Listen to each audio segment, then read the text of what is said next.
My twin brother hadn't called me in 8 years. When his name flashed on my phone at 11:47 p.m., I almost didn't answer, but something inside pushed me to pick up.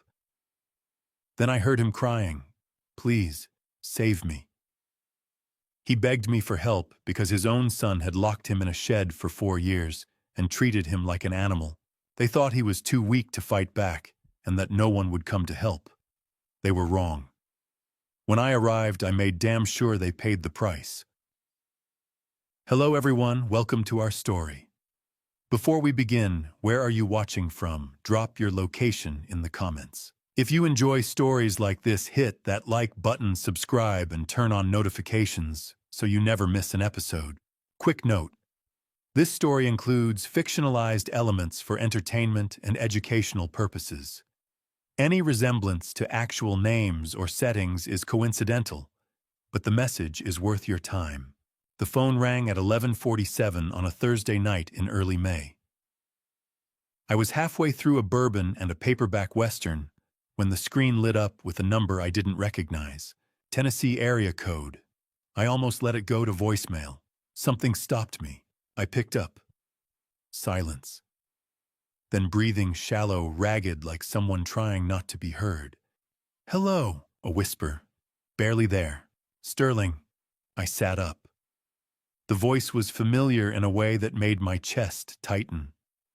Familiar the way your own reflection is familiar when you haven't looked in a mirror for years. "Who is this?" "It's me." A pause, a shaky breath. "It's Stanley. My brother. My twin brother." 8 years. 8 years since I'd heard his voice. 8 years since Ruth's funeral, since I told him his son was poison, since he told me to get out and never come back. "Stanley." I set the glass down. "Where are you?" "In a shed, behind the house. Derek locked me in here. 4 years now." His voice cracked. "He's going to finish me off, Sterling. 1 week after the party. May 15th. I heard him talking. I heard..." Slow down. "What party?" "Anniversary. His and Vanessa's. He's making me sign papers. The land. Everything. If I don't..."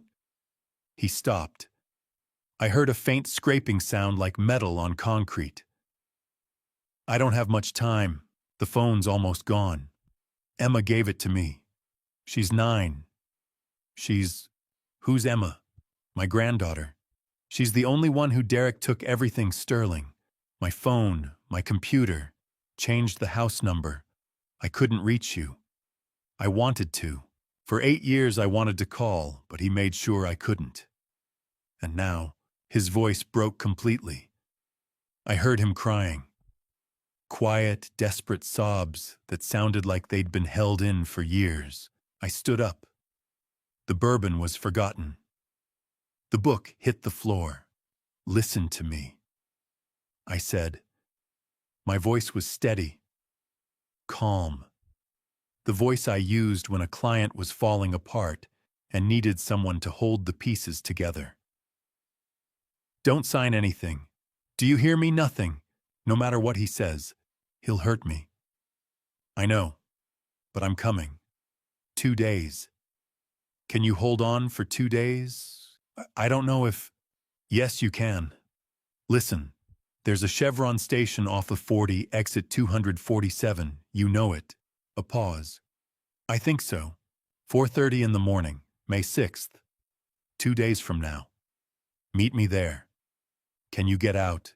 "I don't know how." "Find a way. You got out tonight, didn't you?"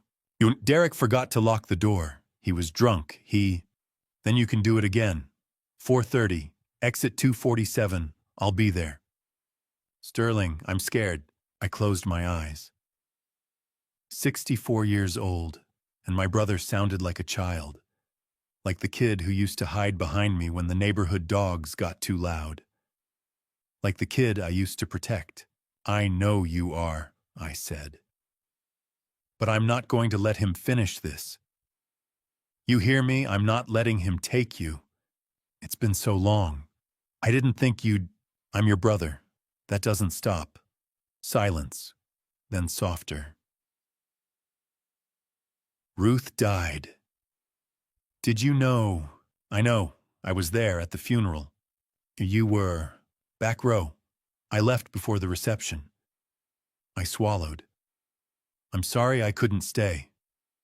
You told me Derek would destroy me. You were right. We'll fix it. There's so much money, Sterling. The land. $6 million. He found out about the highway project and a sound in the background. Footsteps. Heavy. Getting closer. Stanley's breathing stopped. Stanley. He's coming. I have to go. Exit 247, 4:30, don't forget. I won't, The line went dead. I stood there in my living room in Bend, Oregon, holding a silent phone, staring at the dark window. Outside, the Deschutes River ran quiet under the stars. Inside, my hands were shaking. 8 years. 8 years since I'd walked away from my brother because he wouldn't listen. 8 years since I told him his son was dangerous. 8 years since he chose Derek over me, and now Derek had locked him in a shed like an animal, starved him, controlled him, isolated him so completely that it took a 9-year-old girl sneaking him a phone for Stanley to reach the outside world. I looked at the clock. 11:51. 2 days, 1,700 miles? I could make it if I didn't stop. I walked into the bedroom, opened the closet, and pulled out the black duffel bag I kept in the back. 40 years as a private investigator. 40 years tracking people who didn't want to be found, gathering evidence on people who thought they were untouchable. I'd retired 3 years ago. Thought I was done. I wasn't done. I unzipped the bag. Inside, a button camera, a voice recorder, lockpicks, USB drives, a Glock 19. I hadn't touched in months. $10,000 in cash, because you never knew when you'd need to disappear fast or pay someone to look the other way. I also kept a file, old photos, newspaper clippings, a copy of our birth certificates, proof that Stanley Brooks and Sterling Brooks were identical twins born 11 minutes apart in a VA hospital in Memphis, Tennessee in 1961. I pulled out one of the photos. 2 kids, maybe 7 years old, arms around each other, gap-toothed grins. You couldn't tell us apart unless you knew the scar on my left eyebrow from a baseball accident. Stanley kept me out of fights. I kept him out of his own head. That was the deal. That was always the deal. I set the photo on the bed, packed the duffel, and went to the kitchen. Made coffee, strong, filled a thermos, grabbed a road atlas because I didn't trust GPS when you were driving into a situation you might need to leave fast. 11:58. I stood at the door, hand on the knob, and thought about the last thing Stanley said. You were right. Yeah, I was. And it didn't matter. Because he was my brother and he'd called me, and that meant I was already gone. I locked the door behind me, threw the duffel in the back of my truck, and pulled out of the driveway.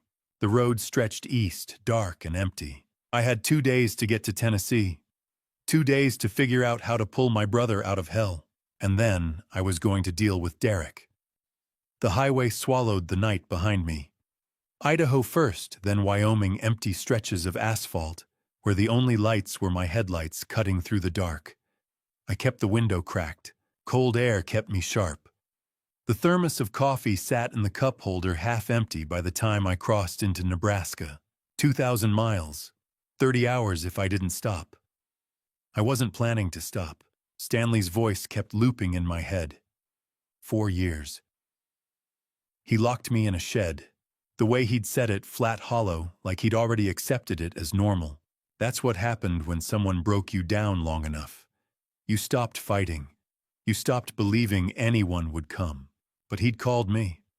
After 8 years of silence, he'd called. That meant he hadn't given up yet. I thought about the last time I'd seen him face to face. Ruth's funeral, spring of 2017. 8 years ago. I'd driven the same route, then Oregon to Tennessee. Pulled into Millbrook the morning of the service and sat in the back pew. Stanley didn't know I was there. I'd loved Ruth. She was kind. The kind of woman who sent birthday cards every year, even after Stanley and I stopped speaking. Cancer took her fast. 6 months from diagnosis to gone. After the service, I waited outside by the parking lot. Stanley came out surrounded by people, neighbors, church folks, co-workers. Derek was right next to him. 30 years old then, already married to Vanessa, already living in Stanley's house. I saw it immediately. The way Derek stood too close. The way he answered questions before Stanley could. The way he had his hand on Stanley's shoulder. Like he was holding him up, but really he was holding him down. I pulled Stanley aside when the crowd thinned. "I'm sorry about Ruth," I said. Stanley looked at me like he was seeing a ghost. "Sterling, you came. You need to get Derek out of your house." His face changed. Closed off. "Don't start. He's dangerous. He's got his hands on your finances. He's isolating you." Ruth kept him in check, but now she's gone, Stanley said, his voice cracked. "And you show up at her funeral to tell me my son is the problem. He is the problem. So get out." He stepped back. "I buried my wife today. I don't need you here telling me how to run my life. I needed you 8 years ago when Dad died. I needed you when Ruth got sick, but now you show up to trash my son. I'm trying to help you. Then leave. That's how you help." Derek walked over, put his arm around Stanley, looked me dead in the eye. "Everything okay here, Dad?" "Sterling was just leaving," Stanley said. Derek smiled. Cold. Calculated. "Yeah. I think that's a good idea." I looked at my brother one more time. "When you need me, call. I'll come." Stanley turned his back. Derek guided him toward the car. I watched them go. I left Tennessee that afternoon, drove straight through the night back to Oregon, told myself I'd done what I could. But Derek had heard me. He knew I was watching. And that's when it started. Stanley told me on the phone Derek took his cell the week after the funeral. Changed the house number, took over Stanley's email, told the neighbors Stanley wanted privacy while he grieved. Slowly, carefully, Derek cut every line to the outside world. For 8 years, my brother lived 20 feet from a phone he couldn't use and a front door he couldn't walk through without permission. The coffee was cold by the time I hit Kansas. I stopped at a truck stop outside Salina, filled the tank, bought a sandwich I didn't taste, and got back on the road. I checked the duffel bag in the back seat. Button camera, voice recorder, USB drives, lockpicks. The Glock was wrapped in a towel at the bottom. I hadn't fired it in 3 years. Hoped I wouldn't need to now. But I wasn't walking into that house unarmed. I'd spent 40 years as a private investigator. Tracked bail jumpers, gathered evidence on fraud cases, found missing kids. I'd seen the worst people could do to each other, but a son locking his father in a shed, starving him, stealing everything he had, and then planning to finish him off for a piece of land. That was new. I crossed into Missouri just after dawn. The sky went from black to gray to pale orange. Farmland stretched out on both sides, endless fields, silos, barns with rusted roofs.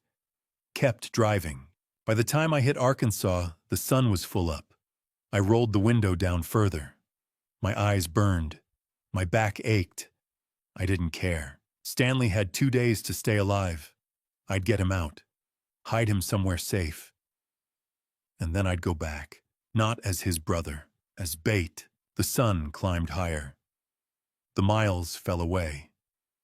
I thought about the photo on my bed back in Bend, 2 7-year-old boys with matching grins. We'd been inseparable then. Stanley was the quiet one. I was the loud one. Somewhere along the way, we'd lost that. But I was getting it back. The sign appeared just after noon. Green and white bolted to the side of the highway. "Welcome to Tennessee." I took a breath. Checked the mirrors. The road behind me was empty. The road ahead curved east into rolling hills and dense trees. 40 miles to exit 247.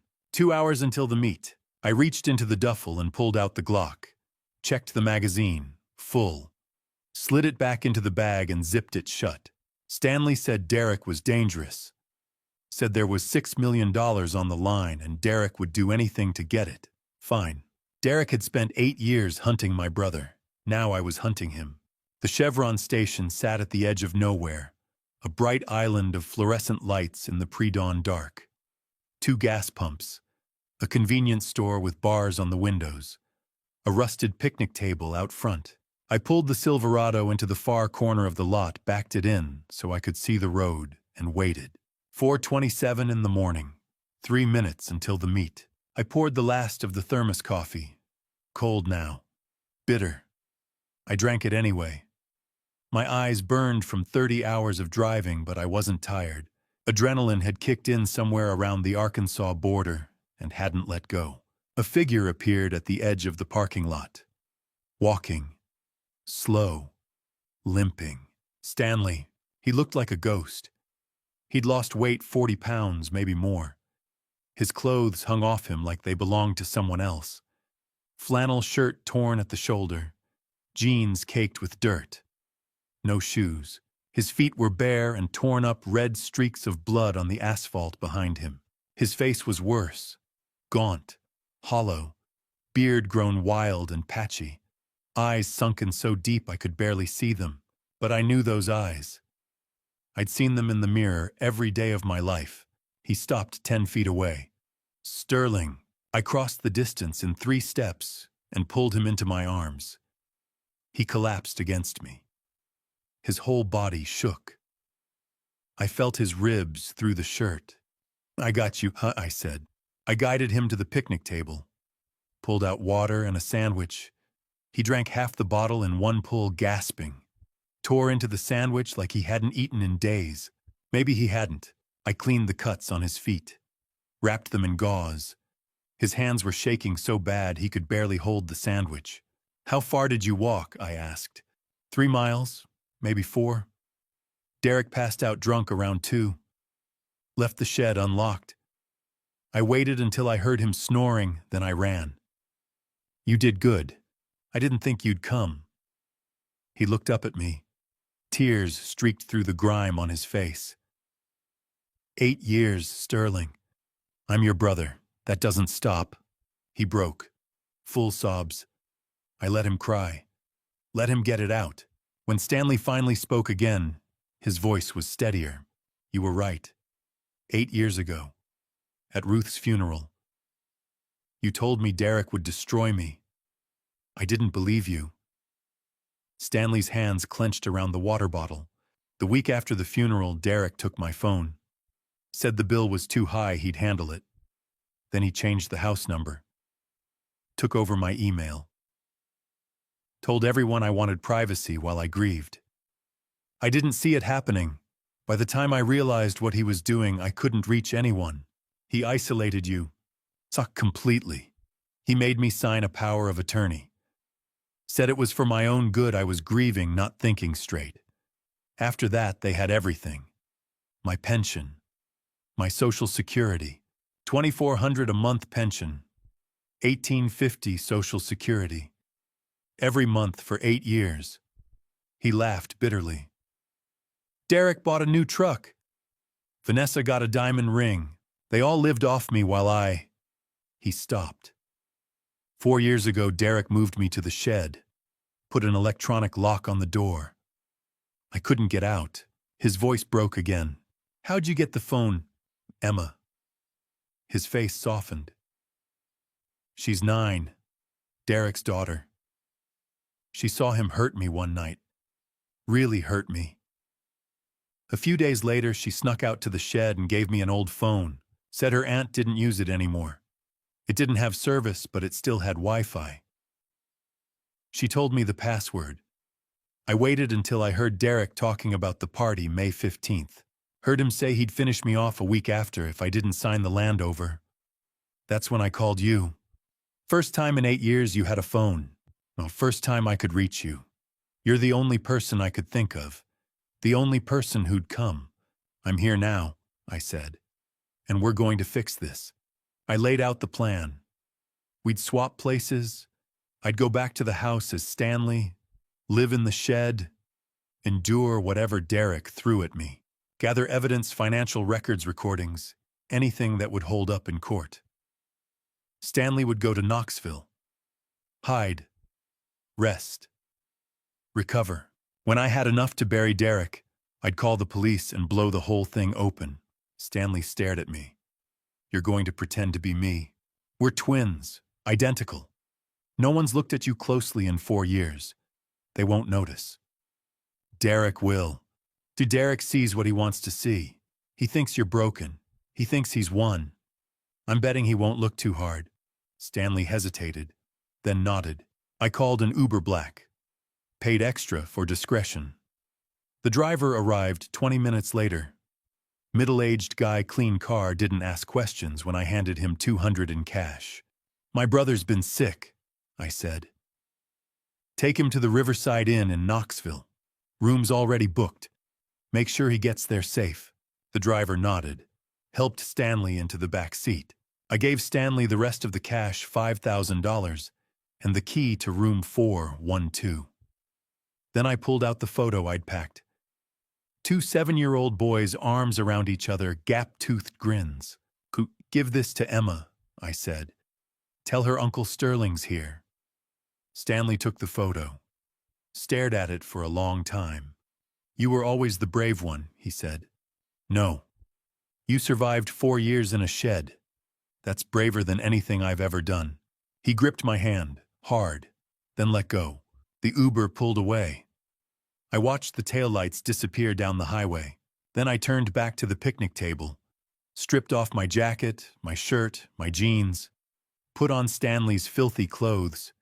They stank of sweat and mildew and fear. The flannel hung loose. The jeans were too big. I hadn't lost 40 pounds, but in the early morning light, with dirt smudged on my face and my shoulders hunched, I could pass. I climbed into the truck, looked at myself in the rearview mirror, saw my brother staring back. The sun crept over the horizon. Orange light spilled across the fields.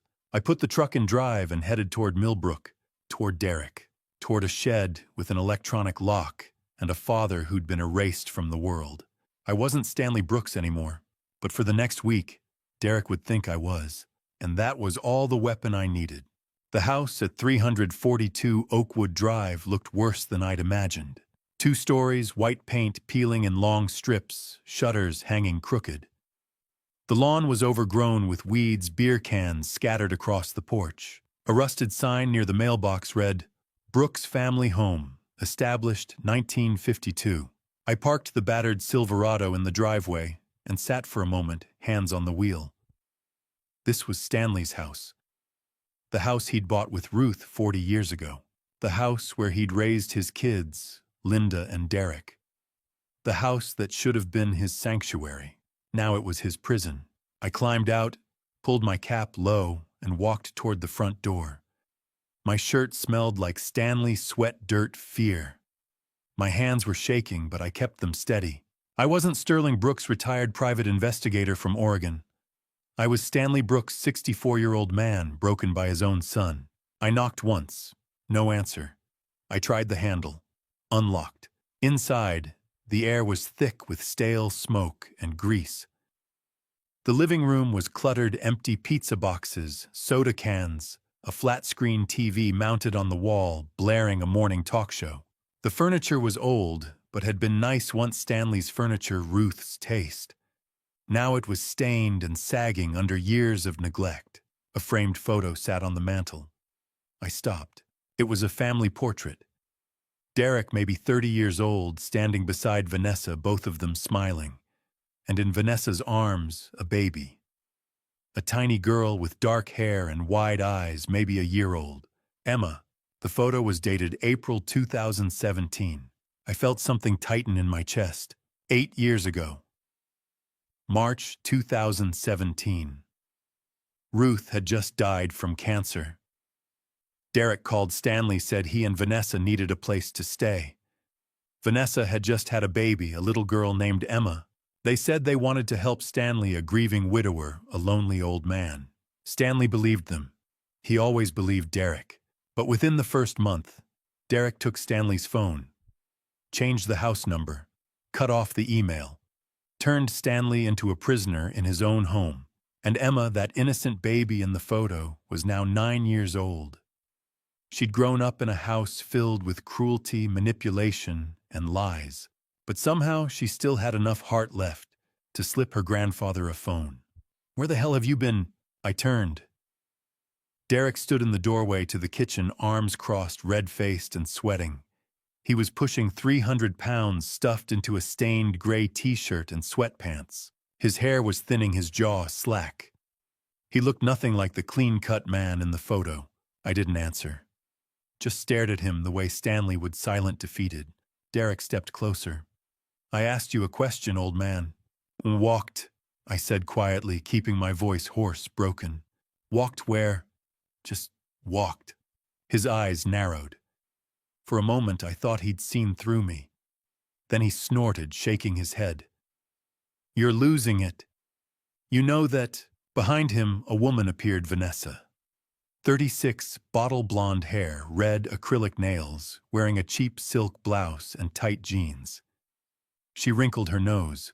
"God, he smells," she said. "Don't let him in the house like that." An older woman appeared next, Lorraine, Vanessa's mother. Gray hair, pulled back, thin lips, sharp eyes. She looked me up and down like I was garbage. "You owe us $500, she said flatly. "Rent for last month." I blinked. Rent, this was Stanley's house. A younger woman drifted in from the hallway, Jessica, Vanessa's sister. 28, bleached hair glued to her phone. She barely looked up. "Can't believe the old man's still alive," she muttered. Then I heard footsteps on the stairs. Light, careful. Emma. She stood on the bottom step, clutching the railing. 9 years old, brown hair in a messy ponytail, wearing a faded dress 2 sizes too small. Her blue eyes were wide, cautious, but when she saw me, she smiled, just a flicker. I felt my chest tighten again. Derek grabbed my arm. "Come on. You're not staying in the house." He dragged me through the kitchen, past the clutter and the trash, out the back door, into the yard. The grass was knee-high, littered with broken lawn chairs and rusted tools. At the far edge of the property sat a shed. 8 feet by 10 feet, wood siding, small window covered with a tarp. Derek pulled a phone from his pocket, tapped a code. The door clicked, electronic lock. He shoved it open.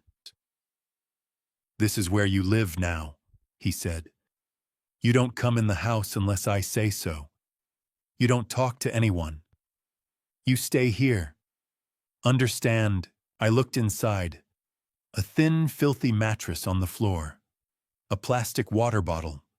No toilet, no sink. One bare light bulb hanging from the ceiling. In the corner, a small ventilation hole covered with an oily rag. My jaw tightened, but I kept my face blank. "Understand," Derek repeated louder. I nodded. "Good." He stepped back. "If you try to leave, I'll lock you in for a week. Got it?" I nodded again. He walked away, muttering under his breath. The door stayed open for now. I stepped inside. The air was stale, thick. I crouched by the ventilation hole, pulled the rag aside. A faint chemical smell drifted out, propane, maybe carbon monoxide. The vent had been deliberately blocked. I glanced at the water heater mounted on the outside wall. The exhaust pipe was loose, angled wrong. Gases were leaking into the shed. This wasn't neglect. This was a trap. I pulled out the button camera hidden in my shirt collar, aimed it at the vent, the water heater, the electronic lock on the door. Clicked 3 photos. The camera was small enough to hide battery good for 72 hours. I sat on the mattress, staring at the door. Derek didn't just want to exploit Stanley. He wanted him gone. And now, sitting in this 8x10 box, where my brother had spent 4 years of his life breathing poison, starving alone, I understood exactly how far Derek was willing to go. I looked at the photo on my phone, the one Stanley had given me at the gas station. The 2 of us, 7 years old, fishing with our dad. "Hold on, Stanley, I'm going to end this. But first I needed to survive it." The dark came fast. One moment the shed was dim. The next, it was black. Complete. The kind of dark where you couldn't see your own hand in front of your face. I lay on the mattress, listened. Rats in the walls. Something larger moving through the grass outside, possum maybe, or a stray cat. The creak of the house settling. Voices drifting from an open window. Vanessa laughing, Derek shouting at the television. Stanley had done this for 4 years. 1,400 nights. Alone. Breathing poison. Listening to his son's voice through the walls. I reached up, touched the carved words above my head. Emma's sunshine. A 9-year-old girl had kept my brother alive. Not food, not hope. Just the knowledge that someone still saw him as human. I sat up, pulled the button camera from my collar, turned it off, saved the battery. I'd need it later. The smell was stronger at night. That sharp, sour chemical tang. I could taste it in the back of my throat. I stood, felt my way to the vent, pulled another rag free. The smell hit me like a fist. I coughed. Propane. Definitely propane, but not a leak, not an accident. I pressed my face close to the vent. Listened. A faint hiss. Steady. Like a gas line left open just a crack. Not enough to explode. Just enough to fill a sealed room over months. Make a man dizzy. Nauseous. Weak. Until one morning he didn't wake up, and Derek would find him. Call the paramedics. Cry at the funeral. Inherit everything. Clean, quiet. No one would question it. I pulled the camera back out. Activated the flash. Took photos of the vent. The stuffed rags. The metal grate. Then the door. The electronic lock. The serial number stamped into the steel plate. Mitchell Warren would need this. A lawyer could trace the purchase. Prove Derek had installed it. Prove he'd locked his father in here intentionally. I turned, scanned the rest of the shed with the camera's light, and in the corner a cardboard box. Small, crumpled, shoved under a broken shelf. I knelt, pulled it out. Inside photos, old ones, faded colors, white borders. A wedding. 1980. Stanley in a brown suit. Ruth in a simple white dress holding daisies. Both smiling. Young. Happy. I hadn't been at that wedding. Stanley and I weren't speaking then. Some argument I couldn't even remember now. Something stupid. Something that didn't matter. I'd missed his wedding. Missed the birth of his kids. Missed decades of his life because I was stubborn and proud. I flipped to the next photo. A little girl, maybe 10 years old. Dark hair and braids, gap-toothed smile. Linda, Stanley's daughter. I wondered where she was now. If she knew her father had been locked in a shed. If she'd tried to help. The next photo made me stop. A boy, 5 years old. Chubby cheeks, sitting on Stanley's shoulders. Stanley grinning up at him. The boy's hands tangled in his father's hair. Derek, that little boy had loved his father. You could see it in the way he held on. The way Stanley looked at him, proud, protective, full of love that didn't ask for anything back. Somewhere between that photo and now something had broken. Or maybe it had always been broken. Maybe Derek had always been capable of this. And Stanley had loved him anyway. Had made excuses. Had hoped he'd change until it was too late. I put the photos back, closed the box, shoved it under the shelf, checked my watch. Just past 11. 8 years since Ruth's funeral. 8 years since I told Stanley his son was dangerous. 8 years since he told me to leave. And in those 8 years, Derek had isolated him, stripped him of every connection to the outside world, stolen his money, locked him in a box, slowly tried to end him. All while I sat in Oregon, retired, content, telling myself I'd done what I could. I leaned back against the wall, closed my eyes. Stanley had survived 4 years of this. 1,400 nights of breathing poison, and listening to rats and carving messages into the wall for a little girl who might never see them. And he'd survived, because somewhere deep down, he still believed someone would come. I wasn't going to let him down. A sound. Soft. Outside. Footsteps. Light. Careful. Moving through the grass toward the shed. I stood, moved to the door, pressed my ear against the metal. The footsteps stopped, then a whisper, small, uncertain. "Grandpa, Emma." I crouched, put my mouth near the gap under the door. "I'm here, sweetheart. Today I brought you water. The bottle inside is old. Daddy doesn't change it." I heard something slide across the concrete. A plastic bottle. She'd pushed it under the door. I picked it up. Full, cold, fresh. "Thank you," I said. "Are you okay? Daddy was really mad today." "I'm fine. He scares me when he's mad."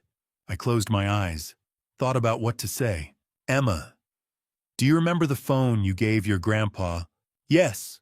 "That was very brave. You helped him." A long silence. "Then is he coming back?" "Yes. Soon. But right now, I need you to be brave again." "Can you do that?" "I think so." "Good. Don't tell anyone you're bringing me water. Don't tell anyone we talked. Just keep doing what you're doing. And when your grandpa comes back, everything will be better." "Promise." I swallowed. "I promise." "Okay. I have to go. Aunt Jessica is looking for me." "You go. Be safe." I heard her footsteps retreat. Soft. Quick. Fading into the night. I sat back down, held the water bottle in my hands, a 9-year-old girl, sneaking through the dark, risking her father's anger, just to bring water to the man she thought was her grandfather. Stanley had carved those words into the wall for a reason. Emma was his sunshine, the only light in 4 years of darkness, and now she was mine. I opened the bottle, took a long drink. The water was cold, clean. I set it down, lay back, stared up at the dark ceiling. Tomorrow Derek would test me, push me, see if I'd break the way Stanley had. But I wasn't Stanley. I was a private investigator who'd spent 40 years learning how to lie, how to endure, how to win. Derek thought he'd locked his father in a cage. He'd locked a wolf in instead, and sooner or later, wolves always get out. The kitchen smelled like grease and overcooked meat. I stood in the doorway watching them eat. Derek sat at the head of the table, a thick ribeye on his plate barely touched. He sawed into it with a steak knife, chewing loud, mouth open. Grease ran down his chin. Vanessa sat to his right. Roasted chicken. She picked at it with her fork, checking her phone between bites. Lorraine sat across from her. 2 slices of pizza on a paper plate. She ate in silence, jaw working mechanically. Jessica slouched at the far end, scrolling through social media, a slice of pepperoni pizza in one hand. And Emma, small, quiet. A bowl of instant ramen in front of her. The cheap kind that came in styrofoam cups. She spooned the noodles slowly, carefully, like she was trying to make them last. No one spoke. Just the scrape of forks, the hum of the refrigerator. Derek finally noticed me. "What are you doing?" he said around a mouthful of steak. "Waiting," I said. "For what?" "Dinner." He snorted, gestured to the counter.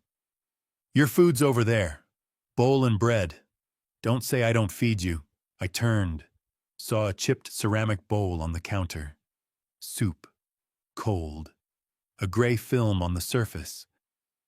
Beside it, a piece of bread. Hard. Green at the edges. I looked back at the table. At the steak. The chicken. The pizza. At Emma eating instant noodles while her father gorged on ribeye. Something shifted inside me. Not anger. Not yet. Just a cold, clear understanding of who these people were. I stepped into the light, walked to the table. No one moved. They all looked up. Surprised. I stopped beside Derek, looked down at his plate. "You're not eating that," I said. Derek blinked. "What?" I reached down, picked up the steak with my bare hand. Grease ran between my fingers. Hot. I took a bite. The room went silent. Vanessa's fork clattered onto her plate. Jessica's thumb stopped mid-scroll. Lorraine's jaw stopped chewing. Emma stared, wide-eyed, frozen. Derek stood up so fast his chair screeched backward. What the hell do you think you're—" I swallowed, took another bite. Chewed slowly, looked him dead in the eye. "I'm hungry," I said, calm, quiet. I took it. "What are you going to do?" His face went red, blotchy. His hands curled into fists, shaking. His breath came fast through his nose. He stepped toward me. I didn't move, didn't blink, just held his gaze. For a moment we stood there, 2 feet apart, his fists raised, mine holding his dinner. I saw it then, the flicker, the crack. His eyes met mine and something in them shifted. Uncertainty, confusion, maybe fear. He'd been looking at his father, the man he'd beaten down, starved, locked away. The man who flinched when he raised his voice. But I wasn't that man, and somewhere buried under the bourbon and the bluster, Derek knew it. His eyes dropped, just for a second.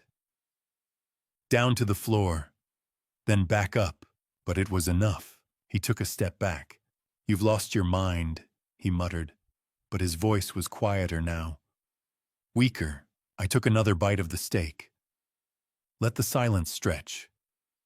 Let him sit with the fact that he'd backed down in his own house, in front of his wife, his mother-in-law, his daughter. I finished the steak, every bite, slow, deliberate. Then I set the plate back down on the table, right in front of him. "You're not dealing with the same man anymore," I said. No one spoke. Vanessa's mouth hung open. Jessica had stopped scrolling entirely. Lorraine stared at me like I'd grown a second head. Emma's eyes were wide, but she wasn't scared. She was hopeful. I turned, walked back toward the door. "Get back in the shed," Derek said behind me. His voice shook. "Now." I stopped, looked back over my shoulder. "I know the way," and I said. Then I walked out, across the yard, to the shed. The door was unlocked. I stepped inside, pulled it shut behind me, sat down on the mattress, leaned back against the wall. My hands were still greasy. I wiped them on Stanley's filthy jeans. My heart was pounding. Not from fear, from satisfaction. 40 years as an investigator. 40 years of playing roles. Pretending to be someone I wasn't. Getting people to show me who they really were. Derek thought he was dangerous, thought he was in control. But control was an illusion, and I'd just shattered it. I heard shouting from the house. Derek's voice. Vanessa's. A door slammed. Footsteps pounded upstairs. I smiled. Let them shout. Let them panic. Let them wonder what the hell had just happened. Because tomorrow I'd do it again. And the day after. And the day after that. I'd push. I'd prod. I'd make Derek doubt himself. Make him angry. Make him sloppy. And when he finally lost control completely, I'd have it all on camera. The lock clicked outside. Derek had come back. Reset the code. I didn't care. I pulled the button camera from my collar. Checked the recording. Still going. Battery at 60%. I'd caught the whole thing. The steak, the standoff. The moment Derek's eyes dropped. Good. I turned off the camera. Lay back on the mattress. Closed my eyes. From the house, I heard a door creak open. Soft footsteps on the grass. Moving toward the shed. A pause at the door. Then a whisper. "Grandpa, Emma." I sat up. Moved to the door. "I'm here," I said quietly. "What? That was amazing." Her voice was hushed, excited. "Daddy got so mad. He threw a glass. Mom told him to calm down. Grandma said you've gone crazy. I smiled despite myself. Maybe I have. No. Her voice was firm, small but firm. You're different. You're not scared anymore. I pressed my palm against the metal door. Wished I could see her face. Your grandpa's a strong man, Emma. Stronger than anyone gave him credit for. He just forgot for a while. But he's remembering now. Is he really coming back? Yes. Promise. I promise. A long silence. Then, I'm glad you're here. My throat tightened. Me too, sweetheart. I have to go. Daddy's looking for me. Be careful. I will. Her footsteps faded. I sat back down. Let out a slow breath. Tomorrow Derek would come at me harder, angrier, more desperate. Good. Let him come. Because the more he pushed, the more he'd reveal. And I was just getting started. The house emptied just after 9. I heard Derek's truck start. Heard Vanessa yelling at Emma to hurry up. Heard the crunch of gravel as they pulled out of the driveway. Then silence. I waited. Counted to 60. Listened for any sound. Nothing. I pulled the lockpicks from my pocket. The shed door was easy, cheap electronic lock, the kind you bought online for $50. Took me 30 seconds. The door clicked open. I slipped inside the house through the unlocked back door. Careless. Arrogant. Derek didn't think his father could escape. I moved through the kitchen, past the table where I'd taken Derek's steak. Climbed the stairs. Slow. Careful. Every step a potential creak. Derek's office was at the end of the hall. Door half open, messy. Papers scattered across a cheap desk. A laptop sitting open screen, dark. I touched the trackpad. The screen lit up. No password prompt, just the desktop. I opened the file explorer. Found a folder labeled Land, Highway Project. Clicked it. A PDF, appraisal report, official letterhead, Tennessee Department of Transportation. Property value $6,200,000. Highway expansion project. Total budget $180 million. Estimated closing date August 15th, 2025. $6.2 million. For a piece of land Stanley probably didn't even know he still owned. Land his father had bought 50 years ago for almost nothing. Derek had found out, and he'd decided it was his. I pulled out the button camera, took a photo of the screen. Then I opened the next file. Life insurance policy. Stanley Brooks. Beneficiary Derek Brooks. Death benefit $750,000. Policy date March 12, 2023. 2 years ago. Right around the time Derek started stuffing rags into the vent. I took another photo, opened the next folder. Bank statements, Stanley's accounts, pension payments, Social Security deposits. Every month, like clockwork, the money came in. And every month it went straight out, transferred to an account in Derek's name. I scrolled back. 8 years of transfers. Every month. $2,400 pension. $1,850 Social Security. Over $400,000. Derek had stolen $400,000 from his own father. I found a USB drive in the desk drawer, plugged it in, copied everything. The land appraisal, the insurance policy, the bank statements, a file labeled POA 2017, a forged power of attorney. Stanley's signature shaky, wrong, nothing like the confident script I'd seen on the old photos. Then I found another folder. Costa Rica, villa, a real estate contract. Beachfront condo, 3 bedrooms, pool, ocean view. Purchase price $890,000. Closing date June 1st, 2025. 2 weeks before the land deal closed. Derek was planning to run. Take the money and disappear. I opened the browser history. Gambling sites. Dozens of them. Poker, sports betting, online casinos. Current balance minus $85,000.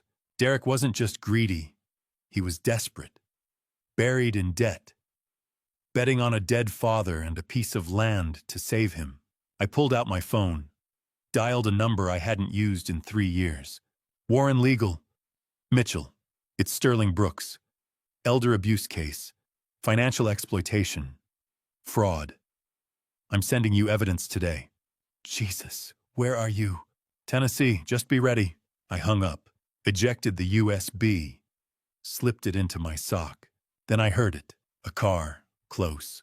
Derek's truck, pulling into the driveway. I closed the laptop, moved down the hall, took the stairs 2 at a time, hit the kitchen just as the front door slammed. I went out the back, across the yard, into the shed, pulled the door shut, heard the electronic lock click a second later. I sat down on the mattress, let my heartbeat slow, checked the USB in my sock. Still there. I had everything I needed. Financial records, insurance fraud, forged documents, enough to put Derek away for a decade. But I wasn't done yet.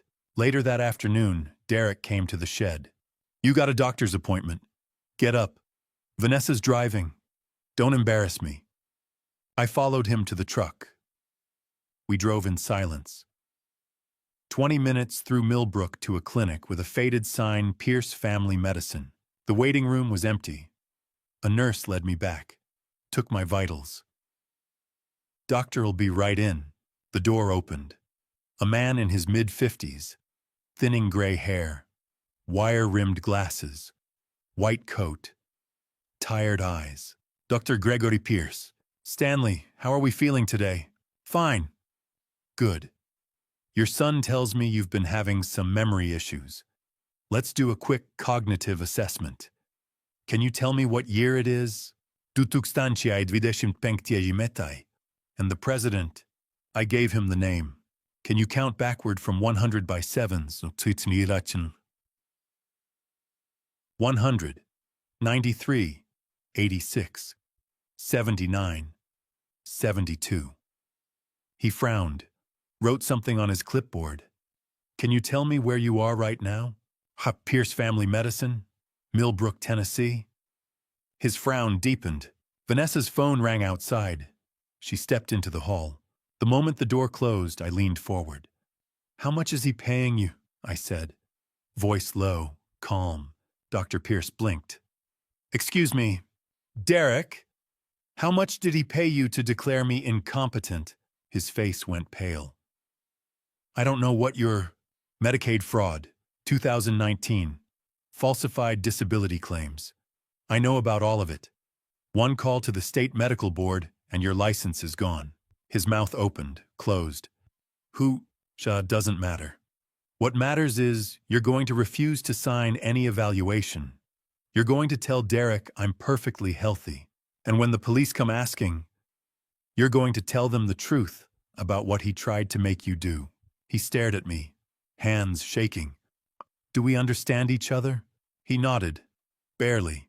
The door opened. Vanessa stepped back in. Everything okay? She asked. Dr. Pierce cleared his throat. Everything's fine. Your father-in-law is in excellent health, cognitively sound. No issues whatsoever. Vanessa's smile faltered. But Derek said, Derek was mistaken. Stanley's doing very well for his age. He looked at me. Aren't you Stanley? I nodded. We walked back to the truck. Vanessa was silent, angry. She slammed the door. What did you say to him? She hissed. Nothing, I said. Bullshit. He was supposed to say you were losing your mind. That was the whole point. I shrugged. She started the engine, peeled out of the parking lot. Derek's going to be pissed, she muttered. I looked out the window, watched the town roll by. Yeah, I said. I'm counting on it. All right. Before I tell you Sterling's next move, I need to know you're still with me. Drop the word justice in the comments below. Let me see that you're invested in this story. Quick heads up, what's coming next includes some fictionalized details for storytelling purposes. If this isn't your thing, you're welcome to stop here and check out something else that fits your style. The morning sun hit the shed door at an angle that made the metal glow. I pushed it open. stepped out into the light. No sneaking, no hiding, just walked straight across the yard toward the house. Derek was on the porch, coffee in one hand, cigarette in the other. He saw me coming, squinted. "Where do you think you're going?" "Shopping," I said. He laughed. Short. Mean. "Shopping. You." "With what money, old man?" I stopped at the bottom of the porch steps, reached into my back pocket, pulled out my wallet, flipped it open. The black card sat in the front slot. American Express. No limit. I held it up. "My money. Always have." Derek's smile faltered. He stared at the card. "That's fake. Try it and see." Vanessa appeared in the doorway. "Where'd you get that?" "It's mine." I slipped the wallet back into my pocket. "I'll be back in a few hours." I turned, started walking. "Hey!" Derek shouted. "You can't just leave." I kept walking, didn't stop, didn't look back. Let them yell. Millbrook wasn't much. Main Street, a diner, a hardware store, and tucked between a laundromat and a barber shop, a small storefront premium car rentals. I walked in. The guy behind the counter looked up from his phone. "Help you? I need a car." "You got an Escalade?" He tapped his computer, frowned. "Yeah, graphite gray. Just came back this morning." "I'll take it." "It's $350 a day." "Fine." I handed him the black card. He swiped it. The machine beeped. Approved. His eyes widened. Okay. Let me get the keys." 10 minutes later, I was behind the wheel of a Cadillac Escalade. Leather seats, tinted windows, enough chrome to blind someone in direct sunlight. I drove 3 blocks to a men's clothing store. Small place, family-owned. A man in his 60s appeared from the back. Gray hair, tape measure around his neck. He looked me up and down, took in Stanley's stained flannel-torn jeans, bare feet, and his expression didn't change. "Good morning. How can I help you? I need a suit, shoes, a watch."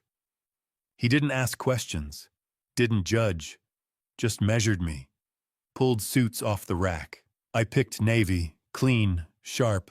He found a light gray shirt, brown leather Oxfords. Showed me a Tag Heuer. Stainless steel. Simple. Elegant. "This one," I said, $4,000 for the suit. Another $4,800 for the watch. I changed in the dressing room. Left Stanley's rags in a pile on the floor. When I walked out, the old man nodded. "You look like a different man." "That's the idea." I drove back to the house, parked the Escalade right in front and center. The porch was full. Derek, Vanessa, Lorraine, Jessica, all of them staring. Lorraine's mouth fell open. Jessica dropped her phone. Vanessa took a step back. "Where did you—" I didn't answer. Just walked toward them. Slowly, deliberately. Let them see the suit, the shoes, the watch. Derek's face went from red to purple. "What the hell is this?" "I told you, shopping." "Where'd you get that car?"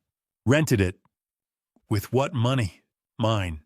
His jaw worked, fists clenched. "You don't have money." "Clearly I do." Vanessa stepped forward. "That's not possible. We control your accounts." You control Stanley's accounts," I said. "Not mine." Silence. Derek's eyes narrowed. "What's that supposed to mean?" I smiled. Didn't answer. Just walked past them. Into the house. Up the stairs. I walked down the hall. Pushed open the door to the master bedroom. Derek and Vanessa's room.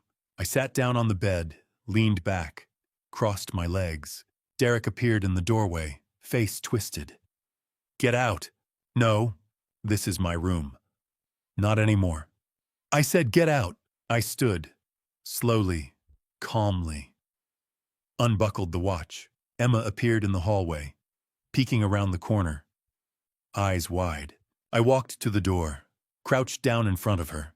"Then hold this for me, sweetheart," I said, handed her the watch. "I don't want it getting scratched." She took it, carefully, like I'd just handed her the crown jewels. Derek's fists shook. "Don't you touch her." I stood, looked him in the eye. "I didn't touch her. I asked her to help me. There's a difference." He opened his mouth, closed it, looked at Vanessa. She shook her head slightly. He stepped back, just an inch. But it was enough. I walked past him, back into the bedroom, closed the door, locked it from the inside. They pounded on it for 10 minutes. Derek, Vanessa, Lorraine shouting threats. I ignored them. Eventually, they gave up. Footsteps retreated. Doors slammed. The house went quiet. Around midnight, I heard voices, low, angry, coming from downstairs. I stood, pressed my ear to the floor. Derek's voice, rough, furious. "He's different. Something's wrong. This isn't him." Vanessa's voice, sharp. "You think I don't know that he's not acting like your father, like someone else?" A pause. "You think someone switched them," Vanessa said. "I don't know, but we don't have time to figure it out. The party's in 6 days. If he doesn't sign, we lose everything." "So what do? We move up the timeline." Another pause. "How much faster?" "Tomorrow night. I'll handle it. You just keep your mouth shut and stay out of the way." Footsteps, a door closing, silence. I sat back down on the bed, pulled the button camera from my collar, checked the recording. Still going, battery at 40%. Enough. I lay back, closed my eyes. Tomorrow night. Derek was going to make his move, faster than I'd expected. But that was fine. The faster he moved, the sloppier he'd get. And sloppy people made mistakes. I'd spent 40 years waiting for people to make mistakes. I could wait one more day. The garage sat at the back of the property, detached. Derek's man cave. The place he went when the world was closing in. Tonight, the lights were on. Music drifted out through the cracked window. Classic rock. Too loud. The kind of loud that meant someone was already drunk. I crouched in the shadows outside, pressed my back against the garage wall, pulled the button camera from my collar, held it up to the window, angled it just right. 2 men inside, Derek, and another guy I didn't recognize. Mid-40s, balding, polo shirt, expensive watch. Richard Donovan, Derek's boss, had to be. I activated the camera. The little red light blinked. Recording. Derek poured another bourbon. Sloppy. Half of it splashed on the table. "To the good life," he slurred. Richard lifted his glass. "Barely." "Sure. You don't sound excited, Rick." "I'm excited, just tired." "Tired." Derek laughed. Loud, mean. "You're tired. Try dealing with a crazy old man who thinks he owns the place. Try having bills stacked so high you can't see over them." Richard set his cards down. "You doing okay, Derek?" "Okay, I'm about to be better than okay." Derek leaned back, grinned. "I'm about to be rich. You know that land my old man's sitting on $6.2 million. Richard blinked. "What?" "State's buying it. Highway expansion project. Market value is $6.2 million. And it's mine." "Your dad's, you mean?" Derek's smile didn't waver. "Same thing." "Is it?" "It will be. Party's in 5 days. May 15th. His signature goes on the deed. Transfer of ownership. Clean. Legal. Then me and Vanessa are gone. Mexico. Beachfront condo. 3 bedrooms. Pool. Ocean view. We close June 1st. Richard frowned. "What about your dad?" Derek's smile widened. "What about him? You just gonna leave him here?" "Not exactly." The frown deepened. "Derek!" Relax." Derek poured another drink. "It's handled." "Unhandled how?" Derek leaned forward, lowered his voice. Gas leak. Water heater in the shed's been acting up. Real temperamental. One of these days it's just gonna give out. Tragic accident. Old guy living alone in a shed, no ventilation. By the time anyone finds him, it'll be too late. Richard stared. You're joking. Do I look like I'm joking? Derek, that's smart. That's what it is. I've got a $750 life insurance policy on him. Bought it 2 years ago. Dr. Pierce already agreed to sign the death certificate. No questions, no autopsy. Just a sad, unfortunate accident. Richard set his drink down. I'm talking about getting what's mine, what I've earned. I've taken care of that man for 8 years, so he can sit on $6 million and do nothing with it. I'm done. May 15th I get that signature. If I don't, he's got a week. Maybe less. Then the problem goes away. Richard pushed back from the table. I don't want to hear this. Why you think I'm the first guy to do something like this? This isn't a hard choice. This is survival. Derek's voice rose, sharp, angry. You don't get it, Rick. You got your cushy job, your nice house. I got nothing but debt and a father who won't move on. So yeah, I'm making a choice. And if you don't like it, you can get the hell out. Richard stood. I'm going. Good. Go. He left. Door slammed. Engine started. Tires on gravel. Derek sat alone at the table, stared at his cards, raised his glass. To early retirement, he said to the empty room. And a father who's worth more gone than he ever was here. He drank. I pulled the camera down, crouched lower. My hands were shaking, not from the cold, from something darker. I'd heard a lot of ugly things in my career. Confessions, lies, people admitting to theft, fraud, infidelity. But I'd never heard a man toast his father's end like it was a business deal. I wanted to go in there, drag him out, make him. No, I took a breath, let it out slow. Not yet. I had what I needed. Every word, every threat, every piece of the plan. All on camera, clear, undeniable. I moved through the shadows, back to the shed, sat down on the mattress, connected the camera to my phone. The video loaded. I hit play. Crystal clear, audio perfect, Derek's face, his voice, every word. I watched it twice. Then I opened my messages, found Mitchell Warren's number, typed got the confession, phase 2, hit send. 3 dots appeared. Then send it to me. Now. I attached the video, sent it. A minute later my phone buzzed. This is enough. I'll have the DA's office ready. When do you want to move? I thought about it. 5 days until the party. 5 days until Derek tried to force Stanley's signature. 5 days until he realized he'd been played. I could end it now, call the police, have Derek arrested tonight. But that wouldn't be enough. Derek had spent 8 years tearing my brother down, stealing from him, erasing him, trying to finish him off. I wanted everyone to see what he was. His neighbors, his co-workers, everyone who'd stood by and done nothing. I wanted Derek exposed, ruined, broken the way he'd tried to break Stanley. I typed back party, May 15th. 3 p.m. I'll have him on stage. Be ready to move by 4:30. 3 dots. Then you're sure. I'm sure. Okay. I'll have police standing by. You play your hand, I'll play mine. I set the phone down, leaned back, closed my eyes. Derek thought he had a week, thought he had time, thought he could force his father to sign and disappear with $6 million. He thought he was in control. But in 5 days, I was going to shatter it in front of everyone he knew. Footsteps outside, light, careful, a whisper. Grandpa, Emma. I moved to the door. I'm here. Are you okay? I heard Daddy yelling. I'm fine. He's really mean when he drinks. I know, sweetheart.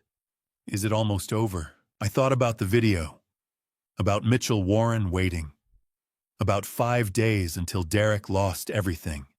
Almost, I said. Just a little longer. Okay. Good night, Grandpa.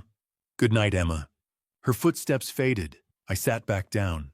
Checked the camera battery. 20%. 5 days. 5 days until Derek stood on a stage and watched his world collapse. I could wait 5 days. The afternoon light filtered through the cracks in the shed walls, thin beams cutting through the dust.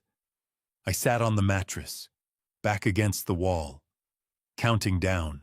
4 days left until the party. 4 days until Derek stood in front of everyone and signed his own confession. A soft knock on the door. 3 taps.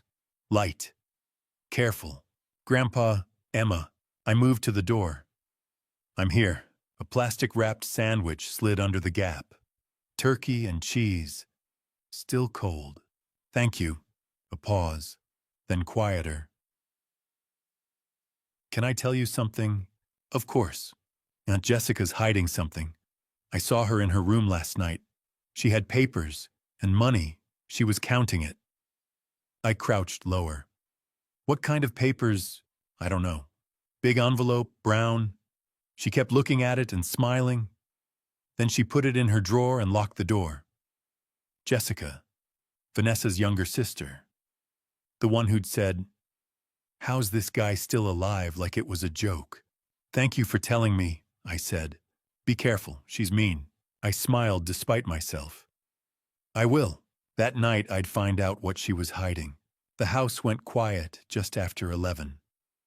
Lights off, doors closed. The low hum of the television from Derek and Vanessa's room. I picked the shed lock, slipped out into the night, crossed the yard, moved up the stairs. Silent. Practiced. Jessica's room was at the end of the hall. Door closed. No light underneath.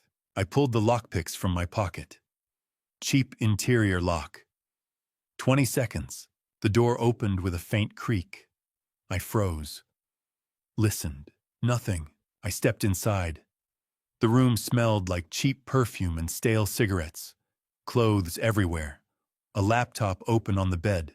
I moved to the dresser. Top drawer. Locked. I picked it. Pulled it open. A manila envelope. Thick. Bulging. I lifted it out. Opened it. Legal documents. Heavy stock. Official-looking seals. Quitclaim deed. Transfer of real property. Grantor Stanley Brooks. Grantee Derek Brooks. Property 342 Oakwood Drive, Millbrook, Tennessee. Approximately 40 acres. Date of transfer May 16, 2025. One day after the party. This wasn't the land deal. This was the house. The property. Everything Stanley owned. Derek was taking it all. And the signature at the bottom, Stanley Brooks, was a forgery. Shaky. Wrong. I pulled out the button camera, took photos, the signature, the date, the notary seal.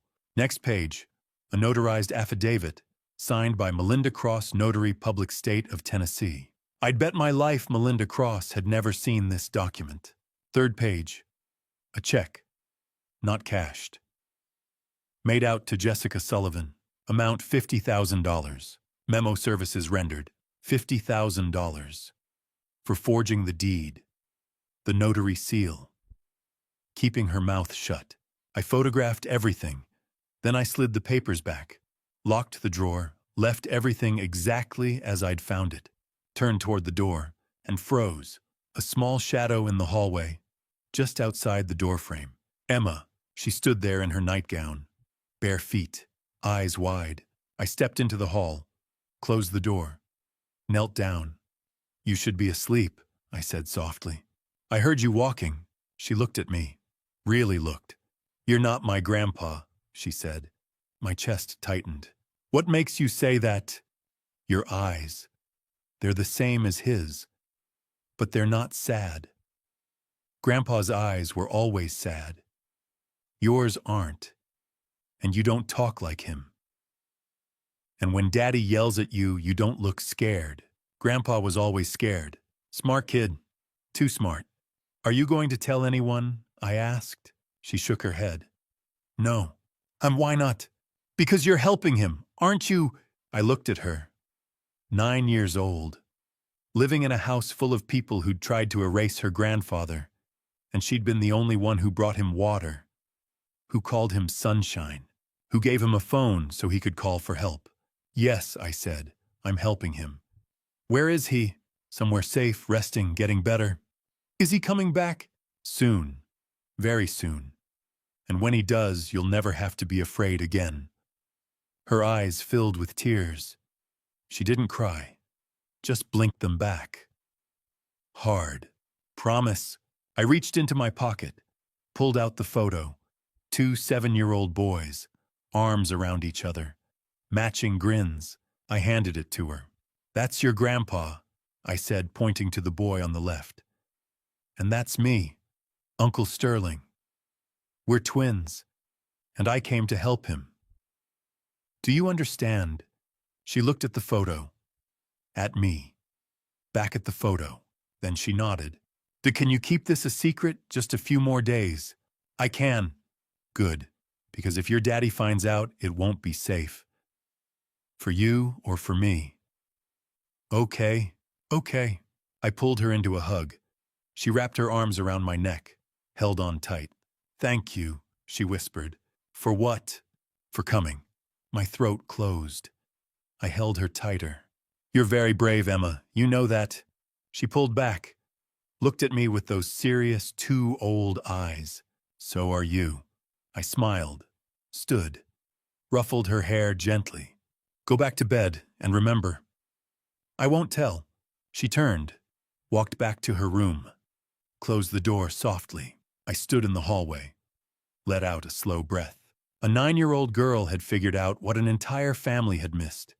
She'd seen through the disguise, and she'd chosen to keep the secret, because she wanted her grandfather back. I walked back downstairs, out the back door, across the yard, into the shed, sat down, pulled out my phone, opened the photos of the forged deed, the notary seal, the $50,000 check, sent them to Mitchell Warren. 3 dots appeared immediately. This is fraud, felony forgery, conspiracy. Add it to the pile. I typed back. How big is the pile now? Big enough to bury him. I set the phone down, leaned back, closed my eyes. 4 days. 4 days until Derek stood in front of his friends and family and watched me pull the mask off. Watched Stanley walk through the door. Watched the police take him away in handcuffs. 4 days until Emma got her grandfather back. I could wait 4 days. The trucks arrived just after dawn. White tent, folding chairs, a portable generator. Derek stood on the porch directing traffic like a general planning a campaign. I watched from the shed window. Tomorrow. Tomorrow it would all come apart. By noon the tent was up. Rows of chairs, a small stage, tables for food, a bar in the corner. 60 guests expected. Friends, neighbors, co-workers, all of them about to witness Derek's world collapse. Late afternoon, Derek came to the shed, didn't knock, just opened the door. Inside, now! I followed him into the living room. He handed me a glass. Whiskey. Neat. Drink. I drank. Tomorrow, he said. 3 o'clock. You sign that deed. Transfer of property. Stanley Brooks to Derek Brooks. In front of everyone. Clean. Legal. You understand? I understand. Yeah, and you're not going to make a scene. You're going to smile, sign, shake my hand, then back to the shed until I figure out what to do with you. I nodded. He leaned closer. If you try anything, you'll never leave that shed again. Are we clear? Clear. Vanessa appeared in the doorway, looked me up and down, wrinkled her nose. He can't wear that tomorrow. Derek frowned. Wear what? That. She gestured at Stanley's stained flannel. He looks like he sleeps under a bridge. People are taking pictures. It's going on social media. I'm not having that. I set the glass down. I have something. They stared. You have something, Vanessa repeated. Upstairs. I walked past them, up the stairs, into the closet, pulled out the navy suit, the one I'd bought in Millbrook. Still pressed, still perfect. I changed, slowly, buttoned the shirt, adjusted the tie, slipped into the jacket, looked at myself in the mirror. I didn't look like Stanley anymore. I looked like someone who'd come to collect a debt. I walked back downstairs. Vanessa's mouth fell open. Lorraine dropped her coffee mug. It shattered on the tile. Derek's face went pale. Where did you... You said wear something nice. I'm wearing something nice. His jaw worked, fists clenched. He looked at Vanessa. She shook her head slightly. Fine, he said through his teeth. Wear it. But tomorrow you sign. Tomorrow, I agreed. I stepped outside. Needed air. Needed to see the trap one more time before it closed. The tent glowed in the late sun. Workers were packing up their tools. A few neighbors had wandered over. Curious. One of them saw me, did a double take. Eleanor Whitmore, 71, silver hair, leaning on a cane. She'd brought Stanley casseroles after Ruth died. Tried to check on him until Derek made it clear she wasn't welcome. She walked over, slowly. Stanley, I turned. Hello, Eleanor. She stared. My lord, you look different. Different how? I don't know. Just, you seem taller, stronger. Are you all right? If something's wrong, you can tell me. I know Derek can be difficult. I smiled, put a hand on her shoulder. I've never felt better, Eleanor. She frowned, studied my face like she was trying to solve a puzzle. Just watch tomorrow, I said. Everything's going to be fine. She didn't look convinced, but she nodded. If you say so. I do. She patted my hand, walked away, glanced back once. Still uncertain. I watched her go. Then I turned back to the tent. Evening. The workers were gone. The tent stood empty. Lights strung overhead. A projector set up near the stage. Derek had rented it for a slideshow pictures of him and Vanessa. Their wedding, their trips, their perfect life. I walked through the tent, alone, checked the projector, the speakers, the laptop connected to it all. I pulled out my phone, opened the video from 3 nights ago. Derek's confession, gas leak, $750 insurance, worth more gone than here. Connected my phone to the laptop, tested it.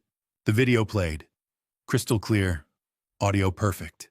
I smiled, disconnected, deleted the connection history, left everything exactly as I'd found it. Tomorrow Derek would think he was showing wedding photos. He was wrong. I walked back to the shed, pulled out my phone, dialed. Mitchell Warren picked up on the first ring. Sterling, tomorrow, 3 o'clock the party starts. I need you here by 4:30. Bring police. Bring whoever you need. You're sure? I'm sure. Once you do this, there's no going back. Good. That's the point. A pause. What's the signal? You'll know it when you see it. He laughed. Dry. All right. We'll be there. 4:30. Don't do anything stupid before then. No promises. I hung up, sat on the mattress, stared at the wall, at Emma's carved words. Emma's sunshine. Tomorrow she'd get her grandfather back, and Derek would lose everything. Footsteps outside. The door opened. Derek, holding a paper, a pen. Here. He shoved them at me. Practice. I took them. It was the deed. Official. Printed on legal stock. Notarized space at the bottom. Waiting for my signature. Transfer of property Stanley Brooks to Derek Brooks. Derek leaned forward, watching. Tomorrow, he said. 3 o'clock. You sign this in front of everyone, nice and smooth. Then it's done. And you go back to the shed until I'm ready to move you. I picked up the pen, held it over the signature line. Derek smiled. Confident. Certain he'd won. I looked up, met his eyes, and I smiled. Cold. Empty. The kind of smile that said you have no idea what's coming. "I'll see you tomorrow," I said. His smile faltered. Just for a second. Uncertain. Then he turned, walked out, locked the door behind him. I set the pen down. Looked at the deed. At the blank signature line. Tomorrow Derek would ask me to sign this, in front of 60 people, his friends, his neighbors, his boss, and I was going to say no. And then I was going to show them exactly who Derek Brooks really was. One day left. I could wait one more day. The trap is set. Tomorrow is the day. Derek has no idea what's coming. Before I reveal what happens at that party, type 15 in the comments if you're still here, because May 15th is about to become the most important day of this story. Quick note: what follows contains fictionalized details for dramatic effect.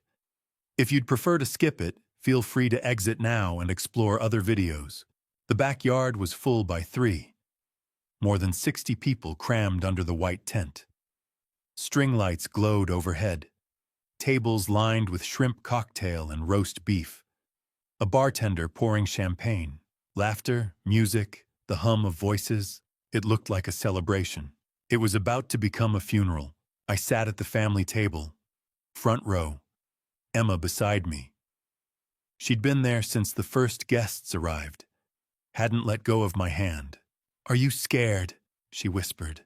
"No, I am." I squeezed her hand. "You don't have to be. This will be over soon." Derek stood near the entrance, greeting people, shaking hands, big smile, loud voice. Vanessa beside him in an expensive dress, her hair done, makeup flawless, both of them glowing, polished. Lorraine held court at the bar. Jessica was on her phone, scrolling, bored. A man in a cheap suit walked past, glanced at me, did a double take. Richard Donovan, Derek's boss, the man who'd heard the confession 3 nights ago. He looked pale, nervous. He should have stayed home. The speeches started around 3:30. Derek clinked a glass. The crowd quieted. He climbed onto the small stage, microphone in hand. Screen behind him blank for now.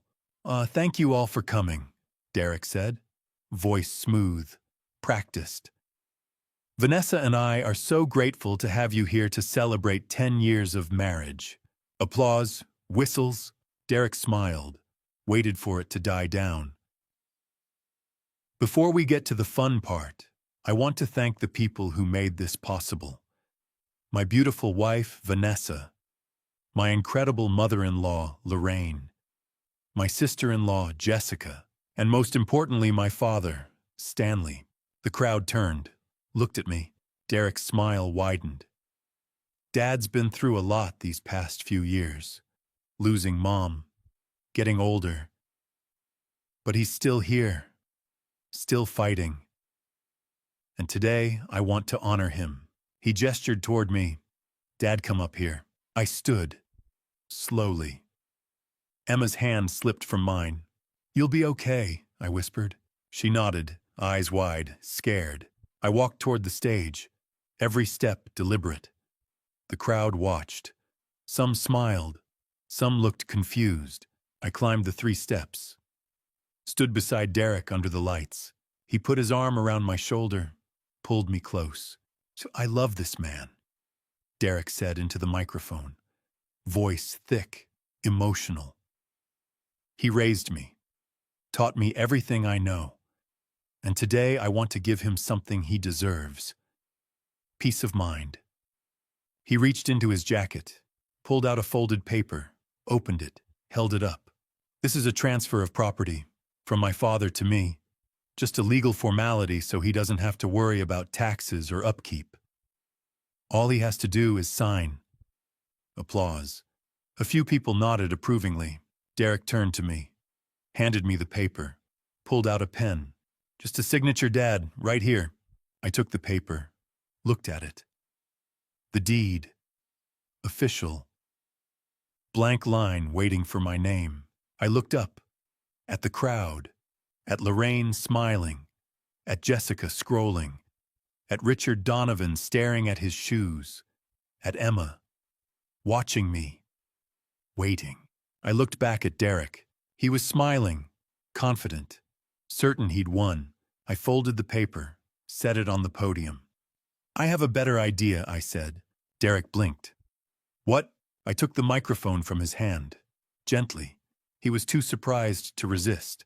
I turned to the crowd. Gee, before I sign anything, I think everyone here should know what we're really celebrating. Derek's smile faltered. Dad, what are you? Let's show them. I reached into my jacket, pulled out the remote. Derek's eyes went wide. Wait! I pressed the button. The screen behind us flickered. Came to life, and there he was. Derek, sitting at a poker table, drunk, red-faced, glass in hand. His voice filled the speakers, loud, clear. The old man's sitting on 6.2 million and doesn't even know it. The crowd went silent. Derek lunged for the laptop. I stepped in front of him, blocked him. He hissed. No. On screen, Derek kept talking. My highway project closes in August. I transfer the deed and I'm gone. Mexico. Vanessa's already picked out the condo. Gasps, whispers, people pulling out their phones. Recording. Richard Donovan's voice. What about your dad? Derek on screen laughed, raised his glass. Gas leak, water heater malfunction, tragic accident. I've got a $750 life insurance policy ready. Dr. Pierce'll sign the death certificate. No questions. The backyard erupted. Shock, horror, confusion. Vanessa stood, face white. Turn it off! Derek tried to shove past me. I held my ground. Get out of my way. No. On screen, Derek raised his glass one more time. New to early retirement, and a father who's worth more gone than he ever was here. He drank. The screen went black. The backyard fell silent. 60 people staring. Phones out. Recording. Witnesses. I turned to Derek. He stood frozen. Face drained of color. Mouth open. Speechless. I leaned close. Spoke into the microphone. Loud enough for everyone to hear. I'm not signing anything. Derek's eyes flicked to mine. Wild. Desperate. One more thing, I said. I reached up. Pulled off the flannel overshirt I'd been wearing. Let it drop to the stage, underneath the navy suit. Pressed. Clean. I straightened. Stood taller. Let the posture shift. Let the act fall away. I'm not Stanley Brooks, I said. The crowd murmured. Confused. My name is Sterling Brooks, Stanley's twin brother. And for the past 10 days, I've been living in that shed, gathering evidence, recording confessions, watching my brother's son try to erase him. I turned, looked directly at Derek. You locked your father in a cage, starved him, stole from him, tried to finish him off for a piece of land and an insurance payout. You thought no one was watching. You thought no one would come. I stepped closer. You were wrong. The silence lasted 3 seconds, maybe 4. Then the backyard exploded. Voices, shouting, gasps, chairs scraping, people standing, pulling out phones, pointing them at the stage, at Derek, at me, recording everything. Derek's face went from white to red. He lunged toward the laptop. I stepped in front of him, blocked his path. Move, he hissed. No. I said move. He shoved me, hard. I didn't budge. It's too late, I said. Quiet, calm. Copies are already with the police, the district attorney, a dozen news outlets. You can't stop this. His eyes went wild. He looked at the crowd, at the phones, at the neighbors recording every word. This is fake, he shouted. He's lying. That video is edited en totito. No one believed him. Vanessa ran toward the stage, heels clicking, makeup smeared. Turn it off. Derek, make him turn it off. I pressed the remote again. The screen lit up. A second video. Different angle. Different night. Jessica, sitting at a kitchen table, an envelope in front of her. Papers spread out. Derek's voice off camera. 50,000, cash. You notarize the deed, backdate it, and keep your mouth shut. Jessica on screen smiled. Picked up a pen. 50,000, and I'll notarize anything you want. The crowd turned. Looked at Jessica. She stood near the bar. Frozen. Eyes wide. She bolted. Tried to run for the back gate. Heels sinking into the grass. Stumbling. Frank Morris, the neighbor from 3 houses down, 70 years old, built like a linebacker, stepped in front of her. Crossed his arms. I don't think so, miss. Jessica stopped. Looked around, trapped. She dropped to her knees. Started crying. I didn't know he said it was just paperwork. No one moved. I turned back to Derek. He stood at the edge of the stage, shaking, fists clenched, breathing hard. You did this, he said, voice low, venomous. You ruined everything. And no, I said. You did. 8 years ago, when you decided your father was worth more gone than here. He lunged at me. I sidestepped. Let him stumble past. Let the crowd see him out of control, unhinged, exactly the man the video showed. 2 men from the crowd, neighbors, friends of Stanley's, grabbed Derek's arms, held him back. Let me go, Derek screamed. Get off me! I turned to the crowd, took the microphone. My brother Stanley Brooks has been held prisoner in a shed behind this house for 4 years. Before that, he was financially exploited for 8 years.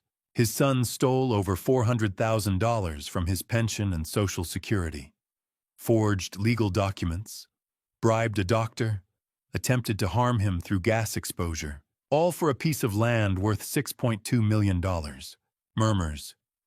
Gasps. Someone shouted, Where is he? Where's Stanley? I looked toward the back gate, nodded once. It opened, and there he was. Stanley, thin, gaunt, limping, leaning on a cane, but alive, awake.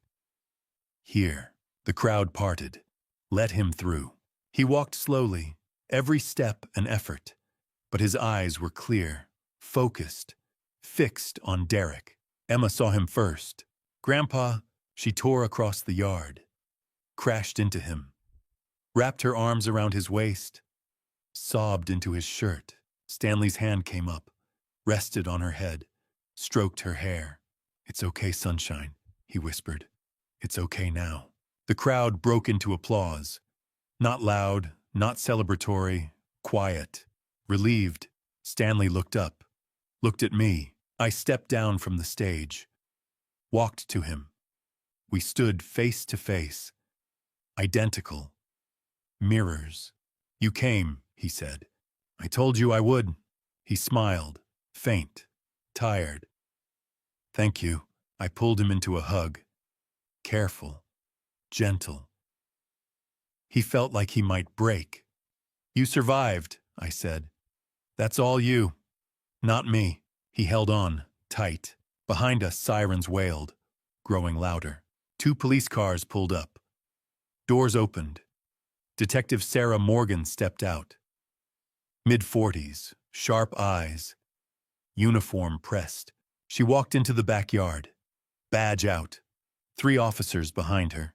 Derek Brooks. Derek was still being held by the 2 neighbors. He stopped struggling, looked at her, face drained of color. Aichai, you're under arrest for conspiracy to commit fraud, elder abuse, financial exploitation, and attempted harm. You have the right to remain silent. She cuffed him, read him his rights. The crowd watched in silence. Vanessa tried to run, made it 5 steps before another officer stopped her, cuffed her too. I didn't do anything. This is his fault, Derek's fault. Lorraine didn't run, just stood there, face gray, silent. An officer walked up, cuffed her without a word. Jessica was still on her knees, crying, begging. Please, I didn't know, I'm sorry. They cuffed her too. 4 people, 4 sets of handcuffs, 4 lives destroyed in front of 60 witnesses. Derek was led past Stanley, stopped, looked at him. For a moment no one spoke. Then Stanley took a step forward, looked his son in the eye.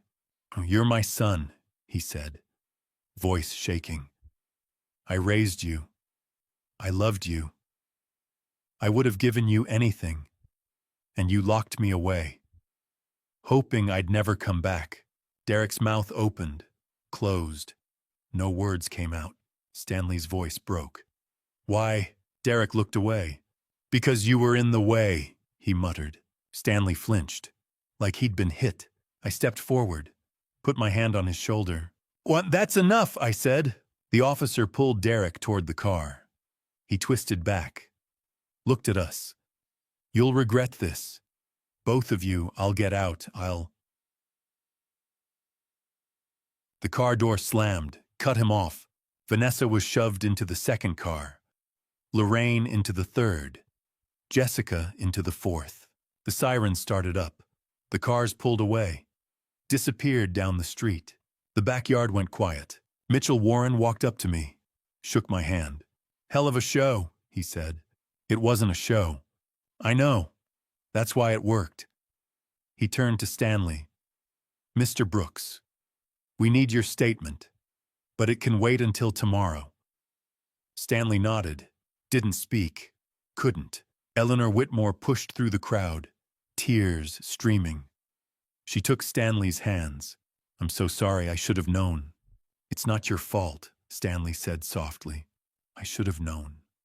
"No one knew, that's how he wanted it." She hugged him, careful. One by one, people came forward.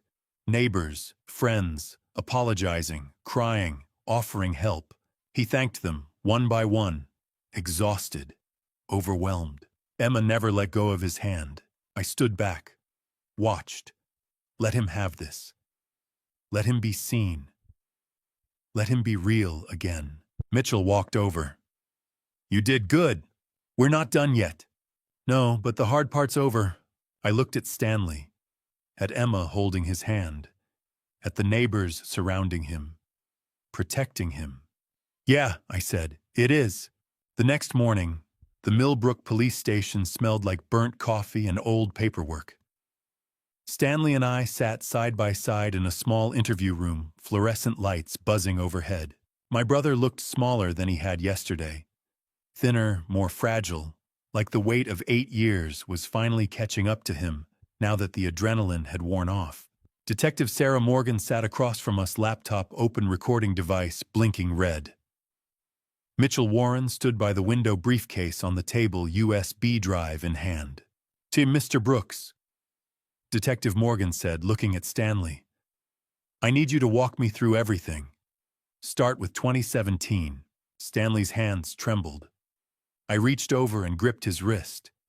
He glanced at me, took a breath, and began. "My wife Ruth passed away in March 2017. Cancer. After the funeral, Derek moved back in, said he wanted to help. Within a month, he'd taken my phone, changed the house number, cut off the internet. I couldn't call anyone, not even Sterling." Mitchell stepped forward. "We have bank records showing systematic diversion of funds beginning April 2017. Stanley's pension $2,400 a month and his Social Security benefits $1,850 a month were both rerouted to an account controlled by Derek Brooks." Detective Morgan typed rapidly. "That's over $4,000 a month. Ha-ti-ti-ku. $41,000 a year," Mitchell said. "For 8 years. Total theft approximately $410,000. Stanley's voice cracked. "I didn't know. Derek told me the checks were being deposited. He gave me $20 a week for groceries. Said the rest was going to taxes, medical bills, repairs." "And the confinement?" Morgan asked gently. 4 years ago, May 2021, Derek locked me in the shed. Said I was too old to be wandering around causing trouble. The door had an electronic lock. No bathroom, a mattress, one light bulb. Stanley's voice dropped to a whisper. Sometimes he'd forget to bring food. Sometimes the water bottle would be empty for 2 days. I felt my jaw tighten. I'd seen the shed. I'd slept in it. But hearing Stanley describe 4 years of it, 4 years of isolation, hunger, fear, made my blood run cold. Mitchell pulled out a folder.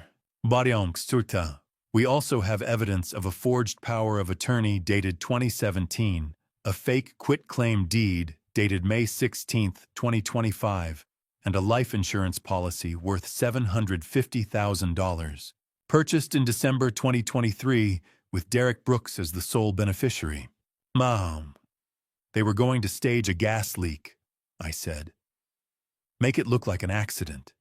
Collect the insurance and sell the land for $6.2 million. Detective Morgan's eyes hardened. We have the video confession. Derek Brooks, Richard Donovan discussions of a tragic accident timeline for a Mexican condo, the whole thing. She clicked her pen. Here's where we stand.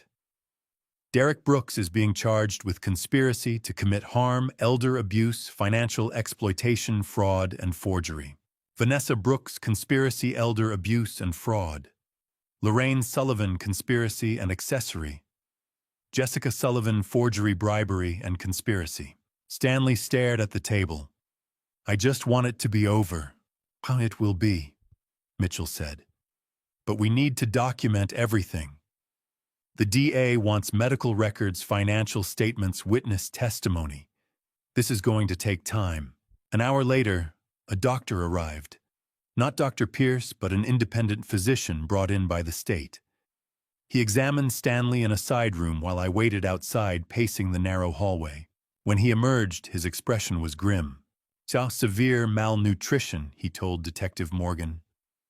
Muscle atrophy, infected sores on his feet, signs of prolonged dehydration, and significant psychological trauma, likely PTSD. Morgan nodded, making notes.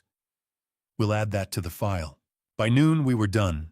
Derek, Vanessa, Lorraine, and Jessica were all being held without bail pending arraignment. Mitchell said the DA was confident video evidence, financial records, medical reports. It was an open and shut case. Stanley and I walked out into the sunlight. He blinked, shielding his eyes like he'd forgotten what daylight felt like. What happens now? He asked quietly. Now you rest, I said. We find you a place to stay. We get you healthy. And we let the system do its job. He stopped on the sidewalk, staring at his hands. Sterling, I don't have anything. No money, no house, no... But you have me, I said firmly. And you have Emma. And you have that land, $6.2 million worth of land, that Derek never got his hands on. Stanley's eyes filled with tears. I don't even have a bank account anymore. Derek closed it. I reached into my pocket, pulled out my wallet, and flipped it open. Inside was a crumpled receipt from the gas station and a few bills. I pulled out a 20, folded it, and pressed it into Stanley's palm. Then I paused, looked at him, and pulled out another $5. $15, I said. It's not much, but it's yours. No one's taking it. No one's stealing it. It's a start. Stanley stared at the bills in his hand, his shoulders shaking. Then he laughed, a broken, breathless sound. $15, he whispered. After 8 years. $15. I put my arm around his shoulders. We'll get the rest back. Every penny. I promise. He nodded, clutching the money like it was a lifeline. As we walked toward my truck, I glanced back at the police station. Inside, Derek was sitting in a cell, facing decades in prison. Vanessa, Lorraine, Jessica, all of them trapped by their own greed. But out here in the sunlight, Stanley was free. And $15 had never felt like so much. A week after the arrests, Stanley and I stood in the living room of 342 Oakwood Drive garbage bags piled by the door.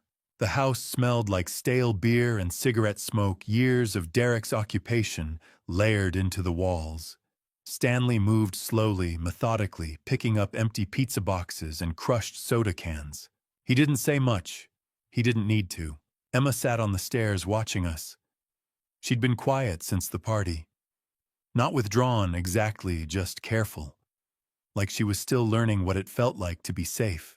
"Grandpa," she asked softly, "is Daddy coming back?" Stanley froze, trash bag in hand.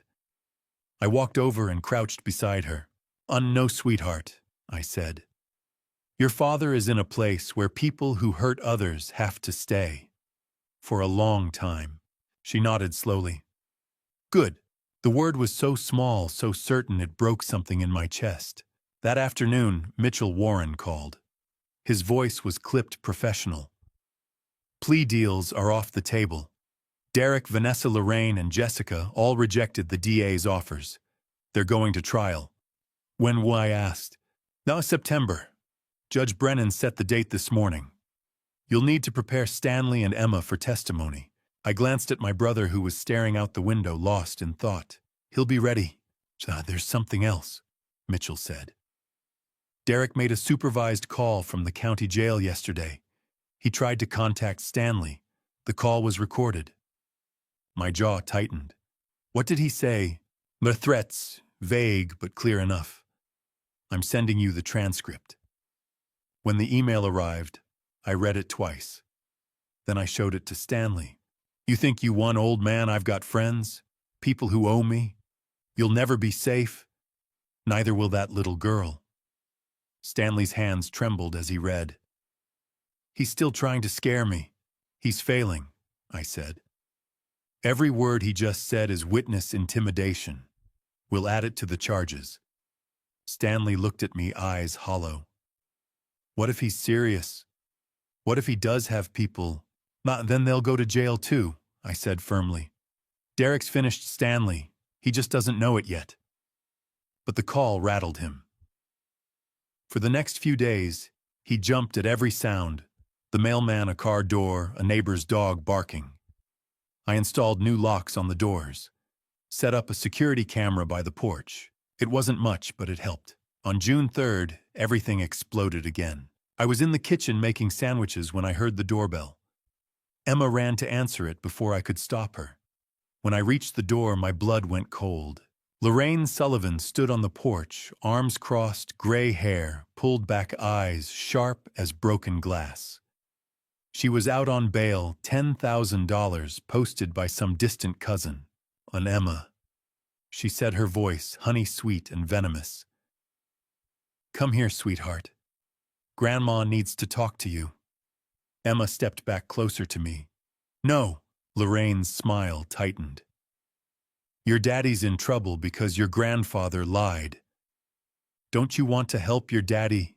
"My grandfather didn't lie," Emma said, voice steady. "I saw everything. I was there." I put my hand on Emma's shoulder.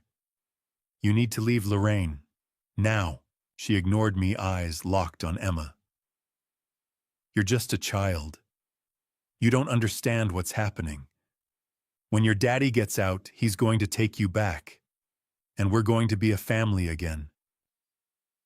"Derek's not getting out," I said coldly. "And you're violating a no-contact order just by standing here." Lorraine's face twisted. "You think you can keep me from my granddaughter? I have rights. Grandparents' rights. I'll take you to court if I have to." Before I could respond, Stanley appeared behind me. He looked smaller than Lorraine, frailer, but his voice was steady. "You locked me in a shed for 4 years, he said quietly. "You stole my money. You watched your daughter and son-in-law plan to harm me, and you did nothing. You have no rights." Lorraine's mouth opened-closed. For a moment she looked almost human, almost guilty. Then her expression hardened. "You'll regret this," she hissed. "All of you." She turned and walked down the driveway. I pulled out my phone and dialed Mitchell Warren. "She was just here," I said. "Lorraine. She tried to intimidate Emma, threatened to sue for custody." Mitchell's reply was ice. I'll have a warrant issued within the hour. She's done. By evening, Lorraine was back in custody. No bail this time. Mitchell called to confirm she'd violated the no-contact order, attempted witness tampering, and made credible threats. The judge revoked her release. She'd stay locked up until trial. Stanley and I sat on the porch that night, watching fireflies blink in the dark. Emma was asleep upstairs. Finally, Mitchell had arranged for a child psychologist to visit twice a week. The woman said Emma was resilient, but she'd need time. I want to raise her, Stanley said suddenly. Permanently. I want to be her legal guardian. I looked at him. You'd be a good father to her. Can we do it? He asked. Legally? I thought about Derek locked up. Vanessa facing 7 years minimum. Lorraine and Jessica conspirators in a scheme to harm an old man for money. None of them were fit to raise a child. We'll petition the court, I said. Mitchell can file the paperwork. With Derek and Vanessa both facing prison time, you'll have a strong case. Stanley nodded, eyes distant. I just want her to be safe, to have a normal life. She will, I promised. We'll make sure of it. We sat in silence for a while. Then my phone buzzed. A text from Mitchell. Call me, it's urgent. I stepped inside, dialed him back. What's wrong? Mitchell's voice was calm, but I could hear the weight behind it.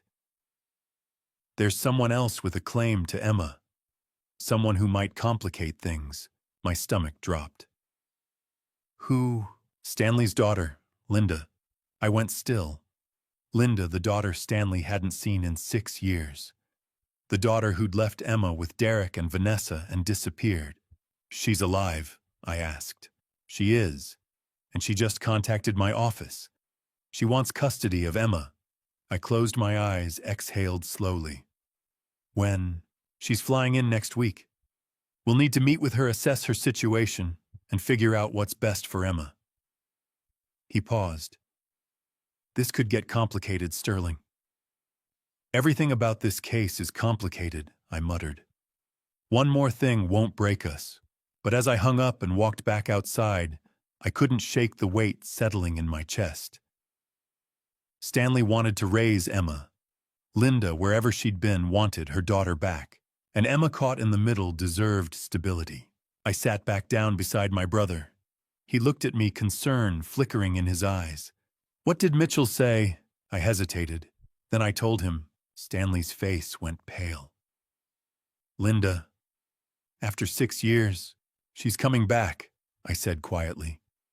And she wants Emma. Stanley stared at the dark street, his hands gripping the armrest. Linda, after 6 years, she's coming back, I said quietly. And she wants to be part of Emma's life. Stanley's voice trembled. Emma's my granddaughter. Derek's in prison. Vanessa's facing 7 years. What does Linda want? She wants to help, I said. She's Emma's aunt, and after 6 years of running, she wants to come home. Stanley nodded slowly. Then we meet her. We listen. And we figure out what's best for Emma. Because at the end of the day, it wasn't about Derek or Vanessa or Lorraine or even us. It was about Emma, and she deserved a family that would protect her no matter what. On June 10th, I sat in Mitchell Warren's office watching the second hand crawl across the wall clock. Stanley was beside me, hands folded, jaw tight. He hadn't slept much the night before. Neither had I. She'll be here in 5 minutes, Mitchell said, glancing at his laptop. Linda Brooks, clean record, steady employment. She's been working as a registered nurse in Portland, Oregon for the past 4 years.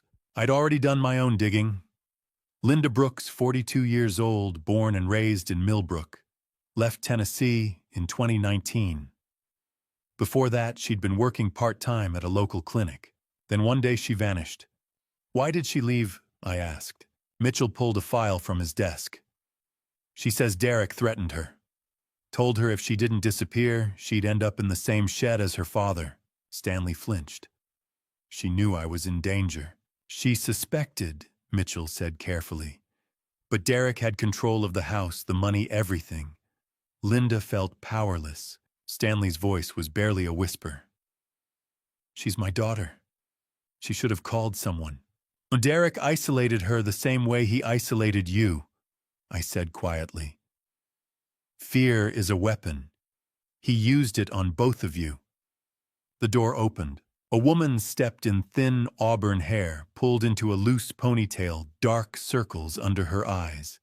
She wore jeans, a plain gray sweater, and sneakers. When she saw Stanley, her face crumpled. "Dad," she whispered. Stanley stood slowly. For a long moment, neither of them moved. Then Linda crossed the room and wrapped her arms around him, sobbing into his shoulder. "I'm so sorry," she choked out.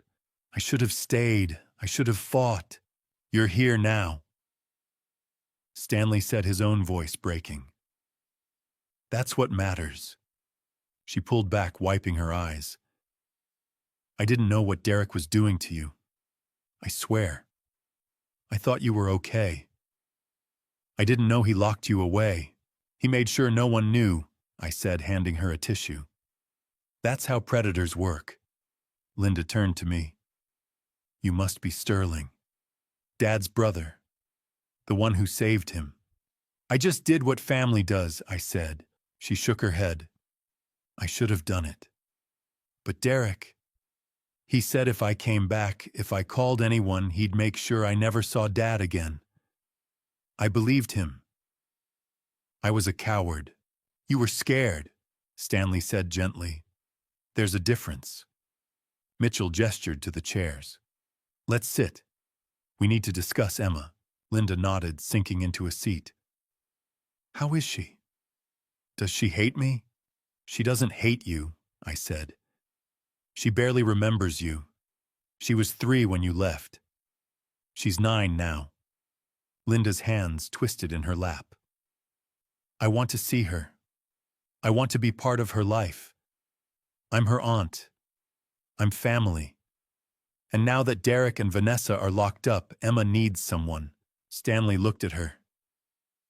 "I'm petitioning for custody. Emma's my granddaughter.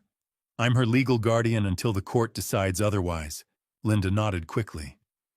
"I'm not trying to take her away from you, Dad. I just want to help.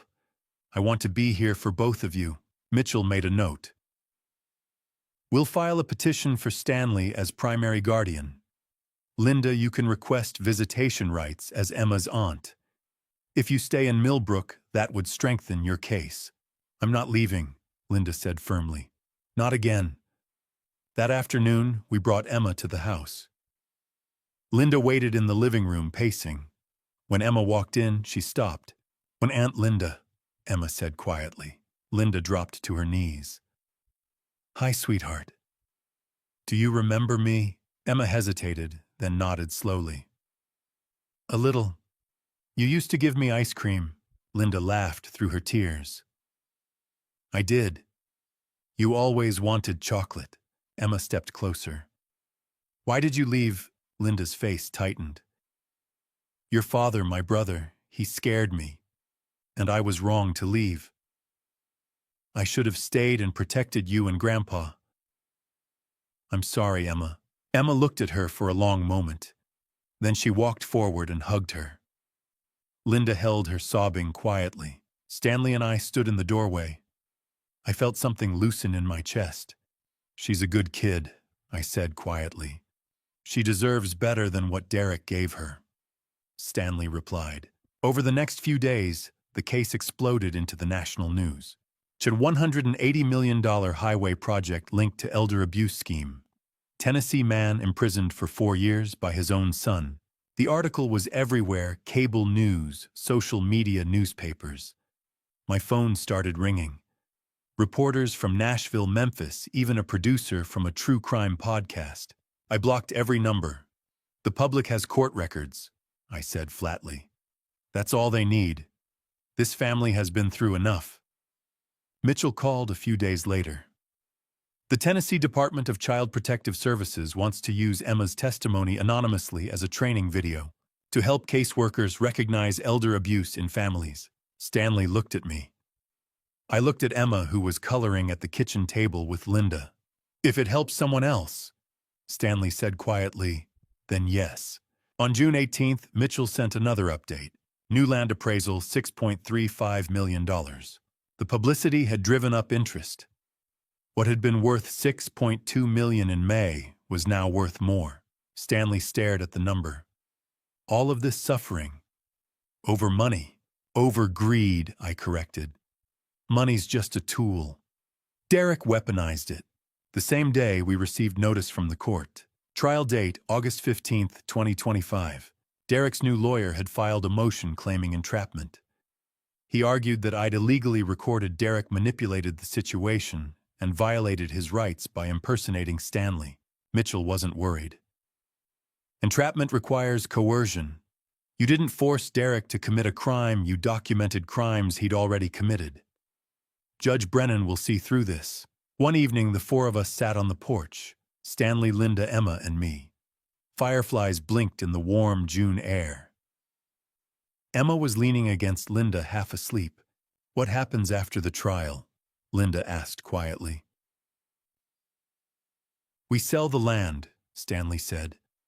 $6.35 million. After taxes, legal fees, and everything else, we'll walk away with about $4.8 million. Linda's eyes widened. "Dad!" "It's for you and Emma," Stanley said. "You'll never have to run again. You'll never have to be afraid." "I don't want the money," Linda said softly. "I just want my family back." Stanley smiled. "You have both." I looked out at the quiet street, thinking about Derek locked in a cell, Vanessa waiting for sentencing, Lorraine and Jessica facing their own reckonings. They'd gambled everything on greed, and they'd lost. But here on this porch, with a father and daughter reunited, and a 9-year-old girl finally safe, we'd won. Not money, not revenge. Family. On August 15th, 2025, the Millbrook County Courthouse was packed. I sat in the front row beside Stanley and Linda. Emma was in a side room with a child advocate waiting to testify.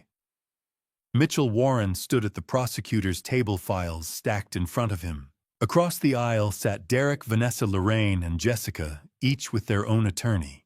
Derek looked smaller in his orange jumpsuit, thinner. His face was pale, jaw tight. He didn't look at us. Judge Catherine Brennan entered. Mid-50s, silver hair, pulled back, sharp eyes.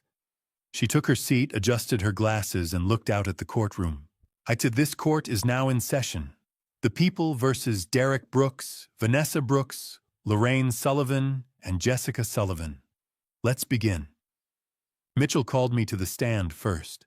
I placed my hand on the Bible, swore to tell the truth. Then I sat facing the jury, 12 ordinary people who would decide whether justice meant anything in this town. Mitchell asked me to explain the identity swap. I kept it simple. My brother Stanley called me on May 3rd, 2025. He told me his son Derek was planning to harm him. He asked for my help. I drove from Oregon to Tennessee, met Stanley at a gas station, and we swapped clothes. With his permission, I returned to his house as him. My goal was to gather evidence and report it to law enforcement. Gregory Hale, Derek's lawyer, stood. "So you impersonated your brother. You recorded him without consent. Isn't that entrapment?" "No," I said calmly. "Entrapment requires coercion. I didn't force your client to commit a crime. I documented crimes he'd already committed: 4 years of unlawful confinement, 8 years of financial exploitation, conspiracy to cause harm." Judge Brennan nodded. "The court accepts the evidence. Mr. Hale, your objection is overruled." Next, Emma testified. The courtroom was cleared. Only the judge, jury attorneys, and a child advocate remained. I waited outside with Stanley and Linda. Stanley's hands were shaking. "She's going to be okay," Linda whispered, gripping his arm. 40 minutes later, Emma emerged, eyes red but steady. Mitchell gave her a thumbs up. She'd done it. Dr. Gregory Pierce took the stand next. Mitchell didn't go easy on him. "Dr. Pierce, did Derek Brooks offer you money in exchange for a falsified incompetency certificate for Stanley Brooks?" Pierce hesitated, then nodded. Yes. He offered me $5,000. Mitchell presented bank records, videos, photographs, testimony from Detective Sarah Morgan. By the time the prosecution rested, the case was airtight. At 3 p.m., the jury left to deliberate. We waited 4 hours. At 7:15 p.m., the bailiff called us back. Judge Brennan read the verdicts.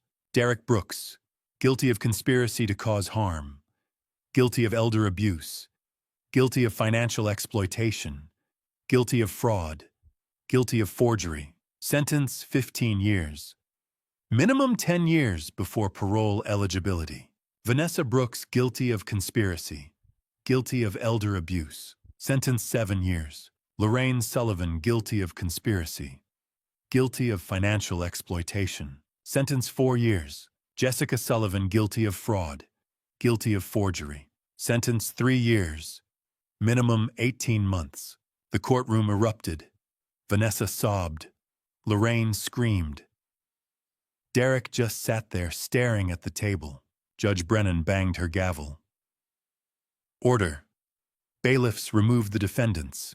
They were led away in handcuffs.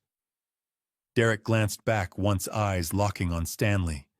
For a moment I thought he might say something, but he just turned and walked through the door. Stanley let out a breath he'd been holding for months. "It's over," he whispered. Linda hugged him.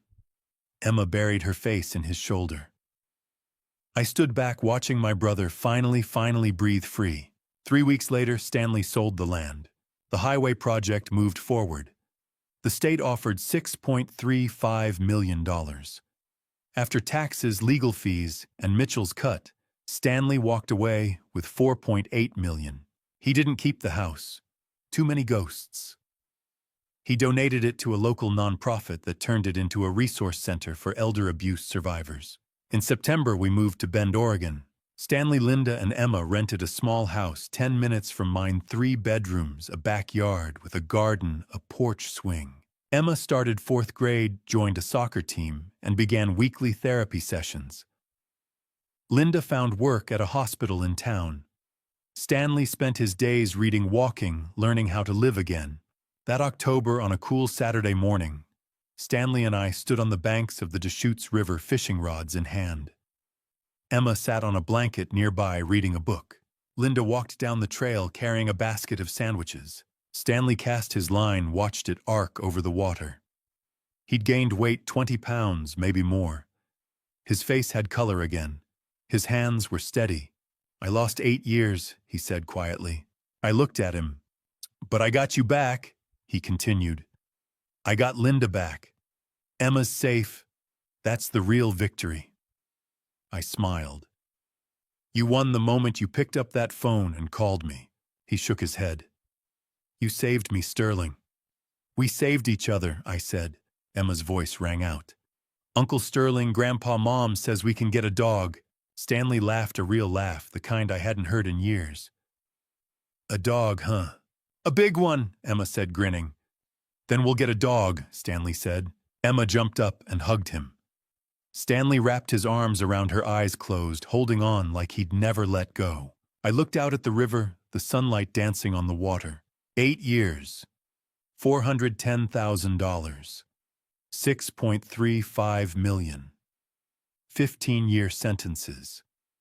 Numbers and dates and court rulings. But here on this riverbank with my brother holding his granddaughter and his daughter laughing beside them, none of that mattered. We were family, and family was everything.